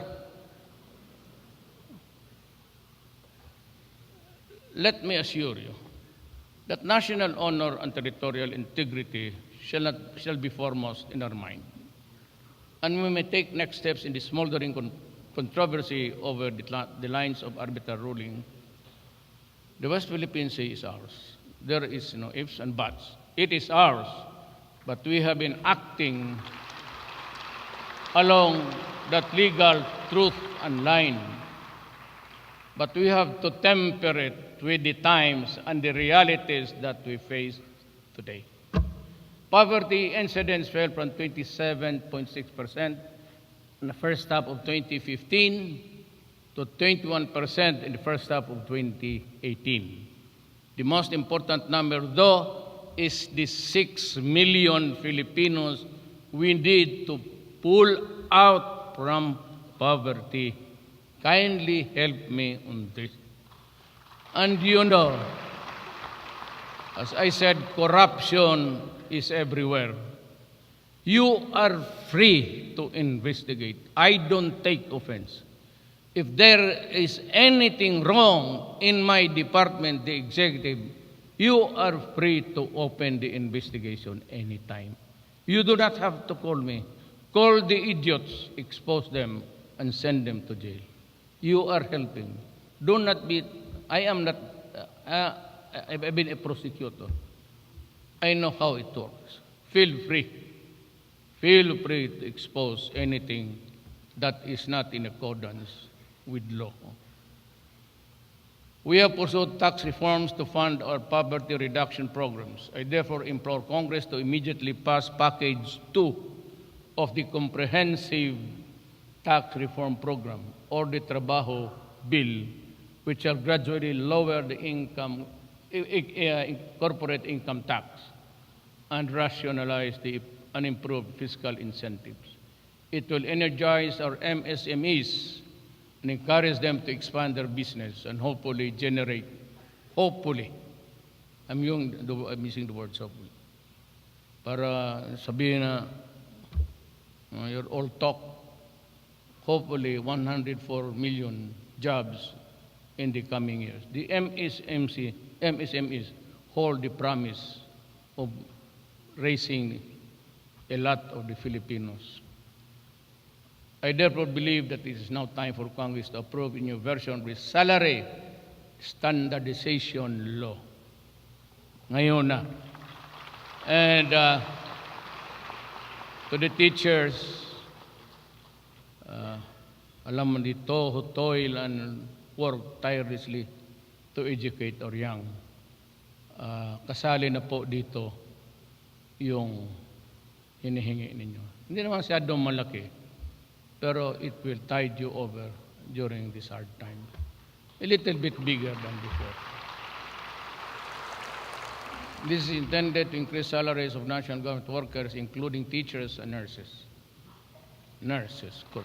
I am also asking Congress to pass the remaining packages of my administration's tax reform program and the bills that would further raise excise tax on, very good, let us do it, tobacco and alcohol.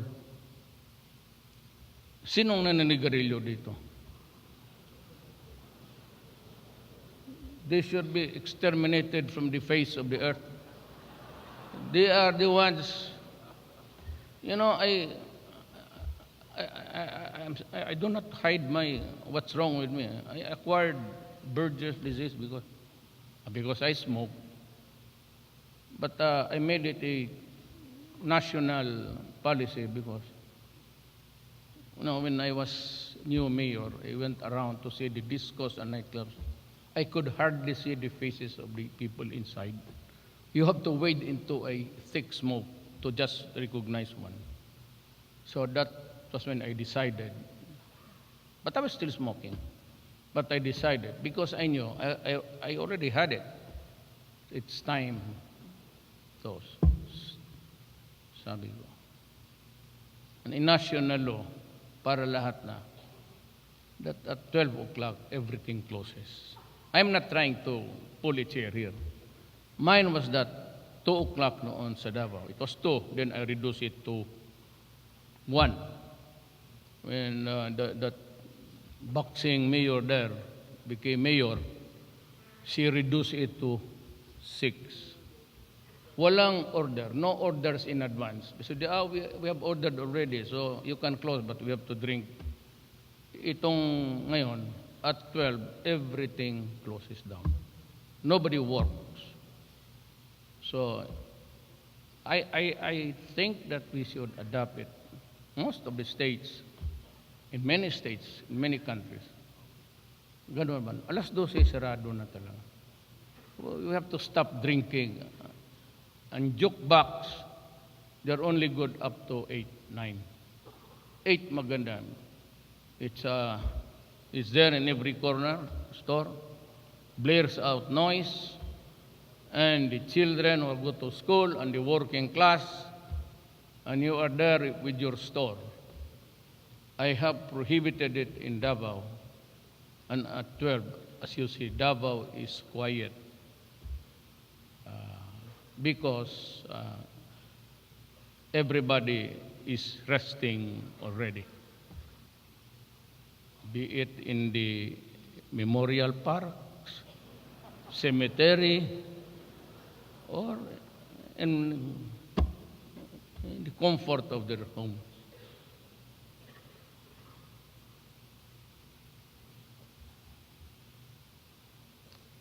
The evaluation system has also to be improved. Local government units and rationalize capital income tax. I urge Congress to review and pass the government right-sizing bill to reconfigure the existing Metro Manila-centric bureaucracy, streamline government systems in order to deliver services without delay and within a short timeline. These reforms would be for naught if we cannot avert of a new poor every time a disaster strikes. The Philippine experience has shown that natural disasters are poverty creators.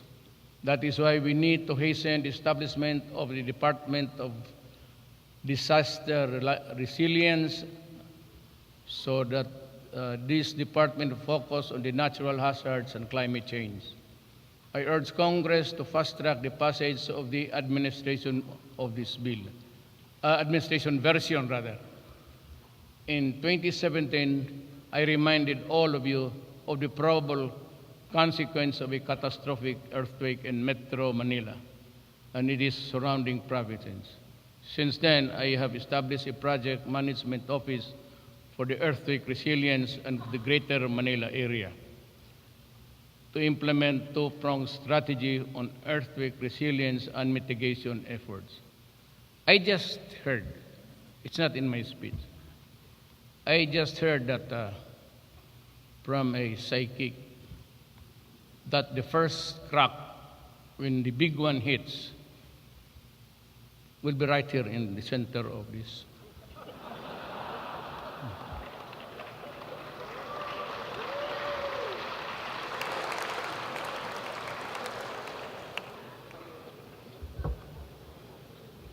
Yan man ang sabi nila.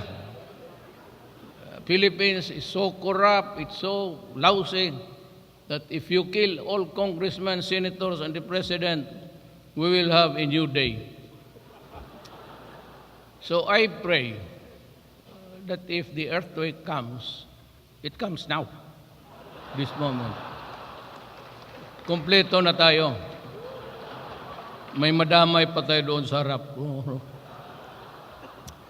We weathered one damaging effect of climate change this year. The El Nino wreaked havoc in the agricultural sector and caused water shortage in the greater Metro Manila area. We need to pass bill creating the Department of Water Resources and Water Regulatory Commission. Alam mo,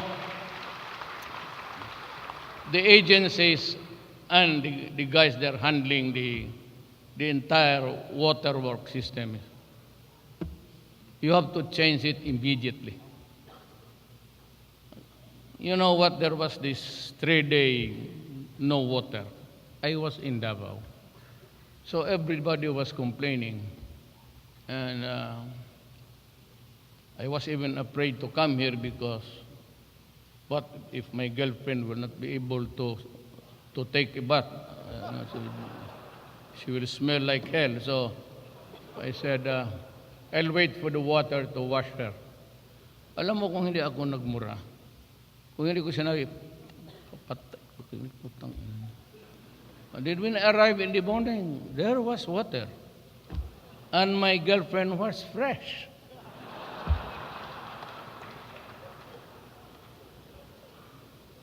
I also call on Congress to pass a law mandating a fire protection modernization program. Diyan tayo nagano. If you go to Davao, you find the best. The best of everything. 911, all the cameras, all the screens. We need that if we can fund it. Alam mo, sabi ni, Sunny is here? Secretary Dominguez? Siya man ang magyayabang. Sabi niya, marami tayong pera. Pero pag tanungin namin siya doon sa cabinet meeting, walang pera, walang pera. Si Jokno, ganun rin. Kaya tapon ko sa Central Bank. Every time sabihin mo, we discuss projects. We plan. And we submit it to Congress. About its final imprimatur. Hindi kami, may pera ba tayo dyan? Wala. Magkano? 4 billion. That is not the property. No money, no money. Saan palang pera natin dito? Sa bulsa ninyo? Maraming koleksyon natin dito. But Sane says that we can fund. This one we have to answer. Now, I would like to remind, pagbigyan na lang ninyo ako para man ito sa lahat. Alas 6 pa nga, ginugutom na kayo. Hindi pala kayo nagmerienda. Alam mo, ever since na-integrate yan, you would notice in your cities and provinces the deterioration of the service itself. Wala nang mga truck, luma na. Would you believe it in Davao City? I'll show it to you. We have a 1934 Studebaker fire truck. Maganda pa. So we have to do better than this, because there are other cities which are utterly without the tools to respond to the challenges of fire. We have to come up with something that is really good. I mean, at this age, it would be a shame if you cannot put up a fire in 2 days, 3 days. My God. We have to set aside. Sunny, you have the money? Oh, yes. O, see? Basta sa maraming tao, mahiya man mag-deny. Yeah, totoo yan. Totoo yan. We have the money, so maybe Sunny can give you a figure that we can set aside. Nakakahiya talaga itong ano natin. Ang Davao meron. Davao has a very good 911. Hindi ako nagyayabang. And we have cameras in every corner, so we can solve crimes immediately. And meron kaming 911. What is your emergency? That's the standard. So it's fire, they call the fire department. Sabi ko, 911, yes. What's your emergency? I seem to have lost my girlfriend since we know you, Mayor. You go back to Manila. There are plenty left there. Go.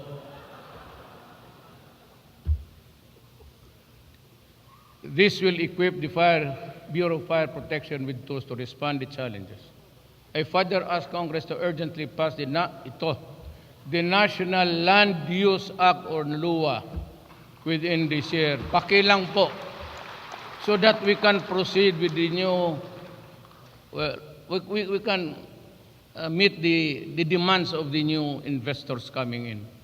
Ang lupa natin ang problema A science-based national land use plan would serve as basis for the LGUs in crafting respective development plans and help disperse economic activities to the countryside. The dispersion of economic and business activities to Visayas and Mindanao is not just a campaign promise, it is an economic imperative and a key to our country's sustainable and equitable development. We will encourage investment to develop the rural areas and Metro Manila and other mega urban areas. Let me cut here. Total, maliit na lang. I would just like to remind everybody, no offense intended to the mayors and governors, to the local government. Pero yung style ninyo na it takes about 3 days, 4 days, for the employees of a certain company, store, or whatever to go back and forth, back and forth. When they go back, you have in your regulation. He gets it, he secures it, then when he goes back, saying, oh, there's still, you have to follow, you have to get this paper. I will tell you now. Hindi ako nagyayabang. In Davao, it's 1 hour. Unless there is a need for ocular inspection. I am directing you publicly. Mayors, I am directing also the DILJ, Secretary Anyo of the local government, to see to it that this is honored. All clearances, permits emanating from your office that would need also your approval must be out at the very least within 3 days. You do not do that. I am directing si Secretary Anyo. Is he here, sir? Nandito ka? Secretary Anyo, is the former Chief of Staff. He's also a military man. I want 3 days, unless there is an exceptional reason.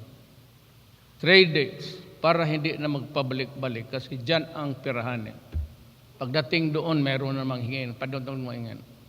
Kaya said the Filipinos, if it is done to you, I'm telling you, slap the guy, create a scene, create a scandal, because that incident, however little, will reach me. And if that it does, you can be sure, if I do not call you an idiot, I will go there myself. That is a promise, that is a pledge. Make it a part of my oath of office. Lahat kayo dyan, pati ang easement, well, under Villar, okay na. Pero yung easement, $1 billion, $1 billion pesos. Well, if it's a foreign company, it's $1 billion thing. Ganon yan, pabalik-balik at ito'y binabayaran. That's why nagpatong, if all monies and revenues due government are collected in good faith, marami tayong pera. I'm telling you as president, marami tayong pera para extra money to uplift the mass of Filipinos who are suffering. Baski hospital lang and housing. Jobs, it's the economy that runs it. If the economy is good, more jobs. But in the meantime, itong hospitalization, education, the basic things, saka itong relocation. Kaawa talaga. Kung makulikta lang natin, hindi makurap ang pera, marami tayong pera. Kaya ako nagsabi, that's why I will make it public. I was a denying Filipino. I gave it to a group of people. Tapos, nagpabidding sila. Ang nagbidding nila is to allow a gambling casino to be erected there inside Dinayong Filipino. Kaya ako nagsabi, anong kahulugan ng Nayong Pilipino kung lagyan mo ng sugalan and without a bidding? You know, nandiyan yung mga general, they are there, chief of staff. Kasi paggaling doon, pumunta ako sa command conference. Pagdating ko sa command conference, may pinasa si Isane, ghost delivery sa AFP Hospital. Galing pa ako doon. When I was facing the military and police, sabi ko, look, I thought I had my back covered by you. If I cannot trust you, you better tell me now. Because if you, the commanders of the Air Force, Army, pati Albayalde and the Navy, I will step down now. I am residing. I'll go back to Davao. You do the explaining to the people why. Ginanon ko talaga. And in one of the cabinet meetings, ganun rin. There was this 2-year pabalik-balik na yung back and forth for tables was sitting on their ass paper. So when they were explaining to me the revised plan, and with so many requirements, clearances from NBI, I stood up with the cabinet members, lahat kami. And the cabinet meeting said, stop. That idiotic matrix is not for me. That is intended for the next, maybe the president after the next. Lumabas ako, sabi ko, inyo na yung gobyerno ninyo. Sabi ko, wala ako I'm tired. I'm tired and talagang gusto ko na rin mag-resign. But I'm not happy anymore. Sabi ko, anytime, the military said, if you want to take over Kudita, go ahead. Do not bring your armors, do not bring your weapons here. Call me and we'll have coffee. I do not believe. I think Marcos and Estrada were correct. That they did not allow kasi yung gwardiya dito pareho yan. Lahat sila dadaan yan sa Presidential Command. All of them will be assigned. Nag-iikot yan sila, a taste of everything. Hanggang Mindanao. Kaya kilala ko yan sila lahat, dumaan ng Mindanao. Sabi ko talaga, inyo na. Ayaw ko na. Sabi ko, sige, sinong gusto? Raise your right hands. I, duly appointed member of the junta, will now make the SONA next month. Bahala kayo dyan. We treat them about it. If you think that you can run the country better than the elected one, go ahead. That's not is the problem of the Filipino people. Tala sa cabinet kaya abutan ako ng tupak, magbaba dito ako ngayon, bahala na kayo dyan. I'm going home. One estimate pegs economic losses at 3.5 billion a day due to traffic congestion in Metro Manila.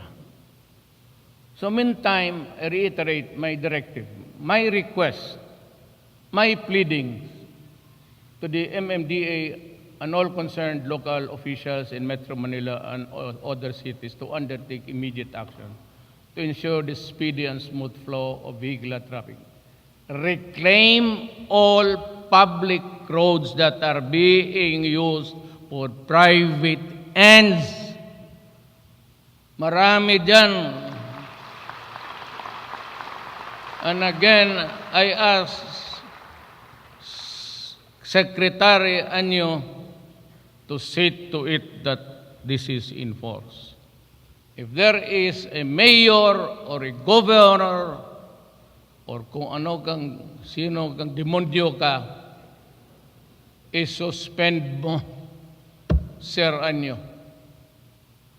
Give him time, and if he cannot, if he is not up to it, then papahingayin mo na lang. Suspend mo na. Wala talagang magawa. They just keep on pleasing their own constituents just because there is a constituent, a leader. Ganun kayo eh. The only way to do it, anyway, me, I have no problem. Me, I am an inutile official. Me, I cannot run anymore. Me, after 6 years, I might lose my head. Wala na ako. No more challenges in politics. No more mountains to climb. I will just do my duty. And most of my cabinet members are actually military men. You know why? Gusto niyo malaman? Do not be embarrassed. Atin-atin na lang ito. Huwag mo na silang pansinin yung mga ano dyan. Parang nag-meeting-meeting lang tayo dito. Yung parang nagpulong-pulong lang. Do not mind them. Kung tingnan kasi ninyo, mahiya kayo. Kasi ganito yan. My penchant for military men. I want to ingratiate myself to them. What? I was elected by the people, not by the military, not by the police. But why do I have this? I said this predisposed to? Kasi utusan sila madali. Kasi pag sinabi mong walang korupsyon, walang korupsyon. Kaya lang, ang military, just like any organization, pag ang top dyan, general o ang commander-in-chief, kukorrupt yan lahat. Pero kung sabihin mo na matino, they will follow. So Boracay, I sent si Mato. Sabi ko, puntahan mo nga doon. Is John si Mato here? Si Roy? Yeah. Ito si Roy, nakilala ko to sa Mindanao. Hindi ko man niya kilala. Mindanao. Na-mayor kasi ako 23 years. So all of them passed by Mindanao. Kilala ko. Pag inutusan mo, kaagad. And they know that I will not give illegal orders for them to implement. Alam nila, abogado ako. Sabi ko, sundin lang ako ninyo. Kaya I was surprised when I ordered si Mato to go there, to Boracay. Sir Frank. Alam mong ginawa niya? The next day, lumabas siya doon sa Daily Mirror. Naglalakad siya doon sa beach, naka-t-shirt ng blue, at yung mata niya nandoon sa dalawang Caucasian na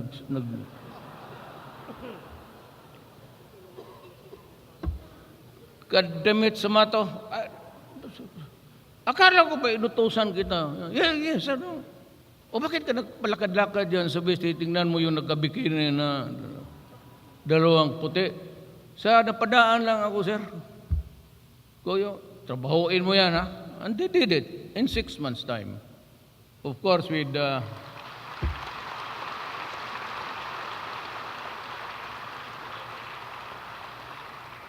I like si Mato because he mixes pleasure with work.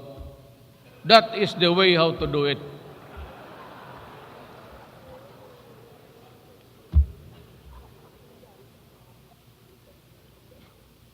I give you until the last week of the year, yung sa September na, to do this. Clean the LGUs. Walang mangyari dito. We shall continue to invest in the countryside through agricultural programs that will increase the productivity and income of small farmers and fisherfolk. We shall ensure the full implementation of the rice tariffication law, including the Rice Competitiveness Enhancement Fund. This will safeguard the livelihood of small farmers through provisions of modern farm equipment and machineries, seeds and credit, and extension services. I also have not forgotten my commitment to uplift the lives of coconut farmers and further develop coconut industry through the urgent utilization of the Coconut Levy Fund. That is 100 million. Kaya ako very careful until now, wala akong nakuha. Look, it is really hard to look for an honest man. I must admit it. Baka ako hindi ko rin kaya. I do not have that. Itong Coco Fund na ito yung naiwan sa nung kay Marcos na levy fund. This is sacred money. This money was taken out of the pockets of the Filipinos arbitrarily. Wala kang magawa ni Marcelo. Ito na yan.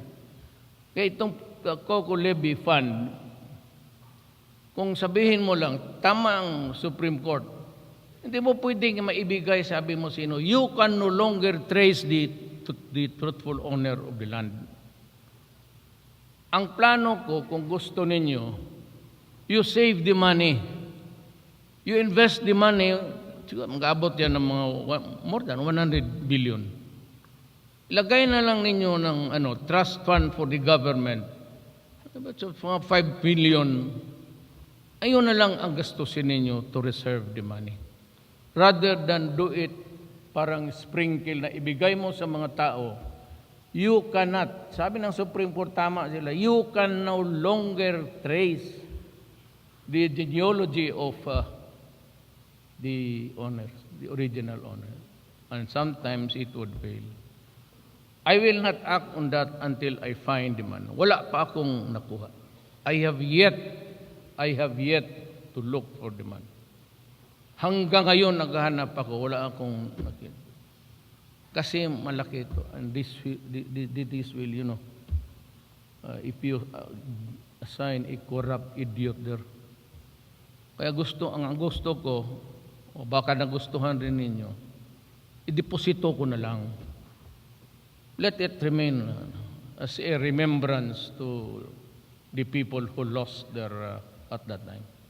Tapos yung 5 billion, yun yung to improve the improvement sa replanting sa coconut. 5 million, that's a big money. Pero kung ibigay mo, light sprinkler, walang mo yan. Yung magtigabigay, kukuha yan. Yung pupunta. That's why itong land bank na ito, pag hindi ito na, you're called land bank. But you are now the #1 commercial bank in the Philippines. What the heck is happening to you? You are supposed to finance agricultural enterprises and endeavors. Bakit wala? Bakit? Why can't you just buy a few wagons or whatever, go to the countryside and ask the people if there are cooperatives, tulungan ninyo to form one. Pag wala, tignan ninyo na maibigay ninyo for replanting of the coconut, to revive the coconut industry. Pahiramin ninyo ng pera plus the money, nung sabi ko, of the coconut levy. That is sacred money. Land banks should go back to land. Why are you mired in so many commercial transactions? Bumalik kayo where you were created for. And that is to help the farmer. Ilang administration na wala. You better decide on that. I will give you until the end of July to give me a plan. Or else, I will ask Congress to reconfigure you whatnot. Wala kayong... I'm asking now, Congress, pag wala sila, if there is no viable plan for that, for the farmer, and it is just all commercial transaction, might as well abolish it. And give the money to the congressmen for their development funds. O, mas makatulong ba? Diretso eh. Ayaw ninyo? O, ayaw doon nila. Sir Frank, mo na lang galawin. I once again urge both houses of Congress to pass a more responsive version of the bill establishing the Coconut Farmers Trust Fund to ensure the accelerated utilization of the Coco Levy Fund for the well-being and empowerment of the coconut farmer. We recognize the urgent need to ensure the sustainability and availability of resources and the development of alternative ones. In this regard, I trust the Secretary Cosi shall fast track also the development of renewable energy sources and reduce dependence on the traditional energy sources such as coal. Finally, sustaining our gains entails a national security posture capable of defending the country from external and internal security threats. Defense Secretary Lorenzana, together with the gallant men and women in the armed forces, is at the forefront of this fight. We expect support for the legislative initiatives aimed at strengthening defense-related systems, such as the proposed National Defense Act and the Uniform Personnel Separation Retirement Pension Bill, and the revival of the mandatory ROTC grades 11 and 12. Very important. Alam mo, pag maggira-gira, 10 out of 10 hindi marunong hawak ng baril to defend even his father and mother and brothers and sisters. Itong mga bata ngayon, they're bereft of the patriotism and the love of country. Balik sila dito. I think a military training would be good for everybody. Wala, sige lang. Shabu. Maya, namatay. Duterte, extrajudicial killing. Report to the ICC. Okay. If you can provide me with a good comfortable cell, heated during winter time, I want to go. And an air condition during hot weather. And a conjugal visits unlimited para we can understand each other. We are aware of the fact that there are times in AFP and PNP personnel, while in the performance of their duties, get unjustly sued, providing them with free legal assistance to help and boost their morale. My fellow citizens, to borrow the words of Churchill, akin to, this is mine. We are now entering a period of consequences. The consequences of what we did and did not do, but should have done during my first half of my term. I assume full responsibility for that. As president, I cannot pass the blame to anybody. So it's on me. Though we cannot change the past, we will not squander the future. I will push harder in the pursuit of programs that we have started, but always within the parameters of the law. I will not merely coast along or while away my time during the remaining years of my administration. It ain't my style, but I will not stop until I reach the finish line. Then and only then shall I call it a day.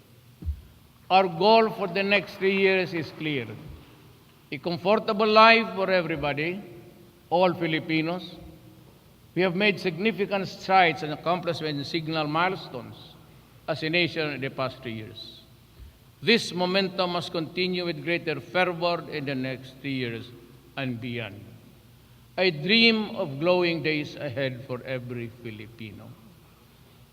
I dream of a Philippines better than the one I grew up with. This is my pledge and commitment for just 3 years, if I can. If I cannot, I'm sorry. But I shall continue to comply with my constitutional duty to serve and protect the Filipino until the last day of my term. God bless the Filipino. God bless the Philippines. Thank you very much.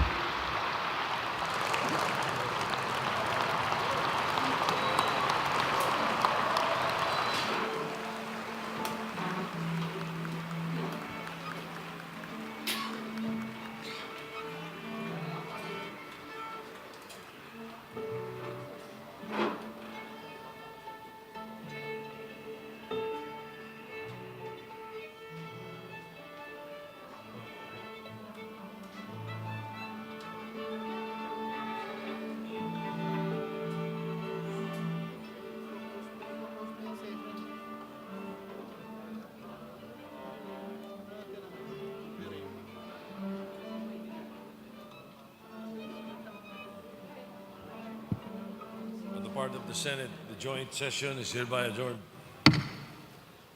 On the part of the House of Representatives, the joint session is hereby adjourned.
obligation is to promote and uphold the greatest good for the greatest number.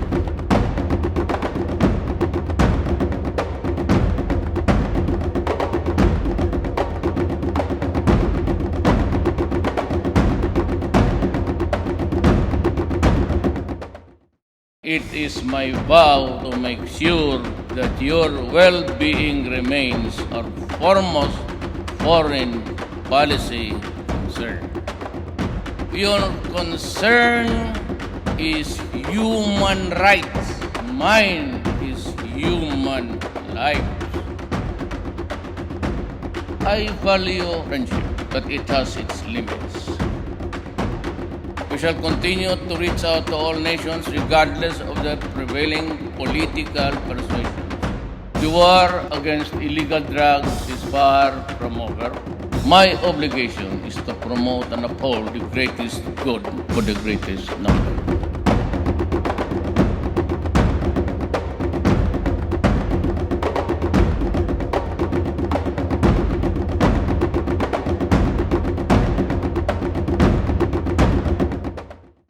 It is my vow to make sure that your well-being remains our foremost foreign policy concern.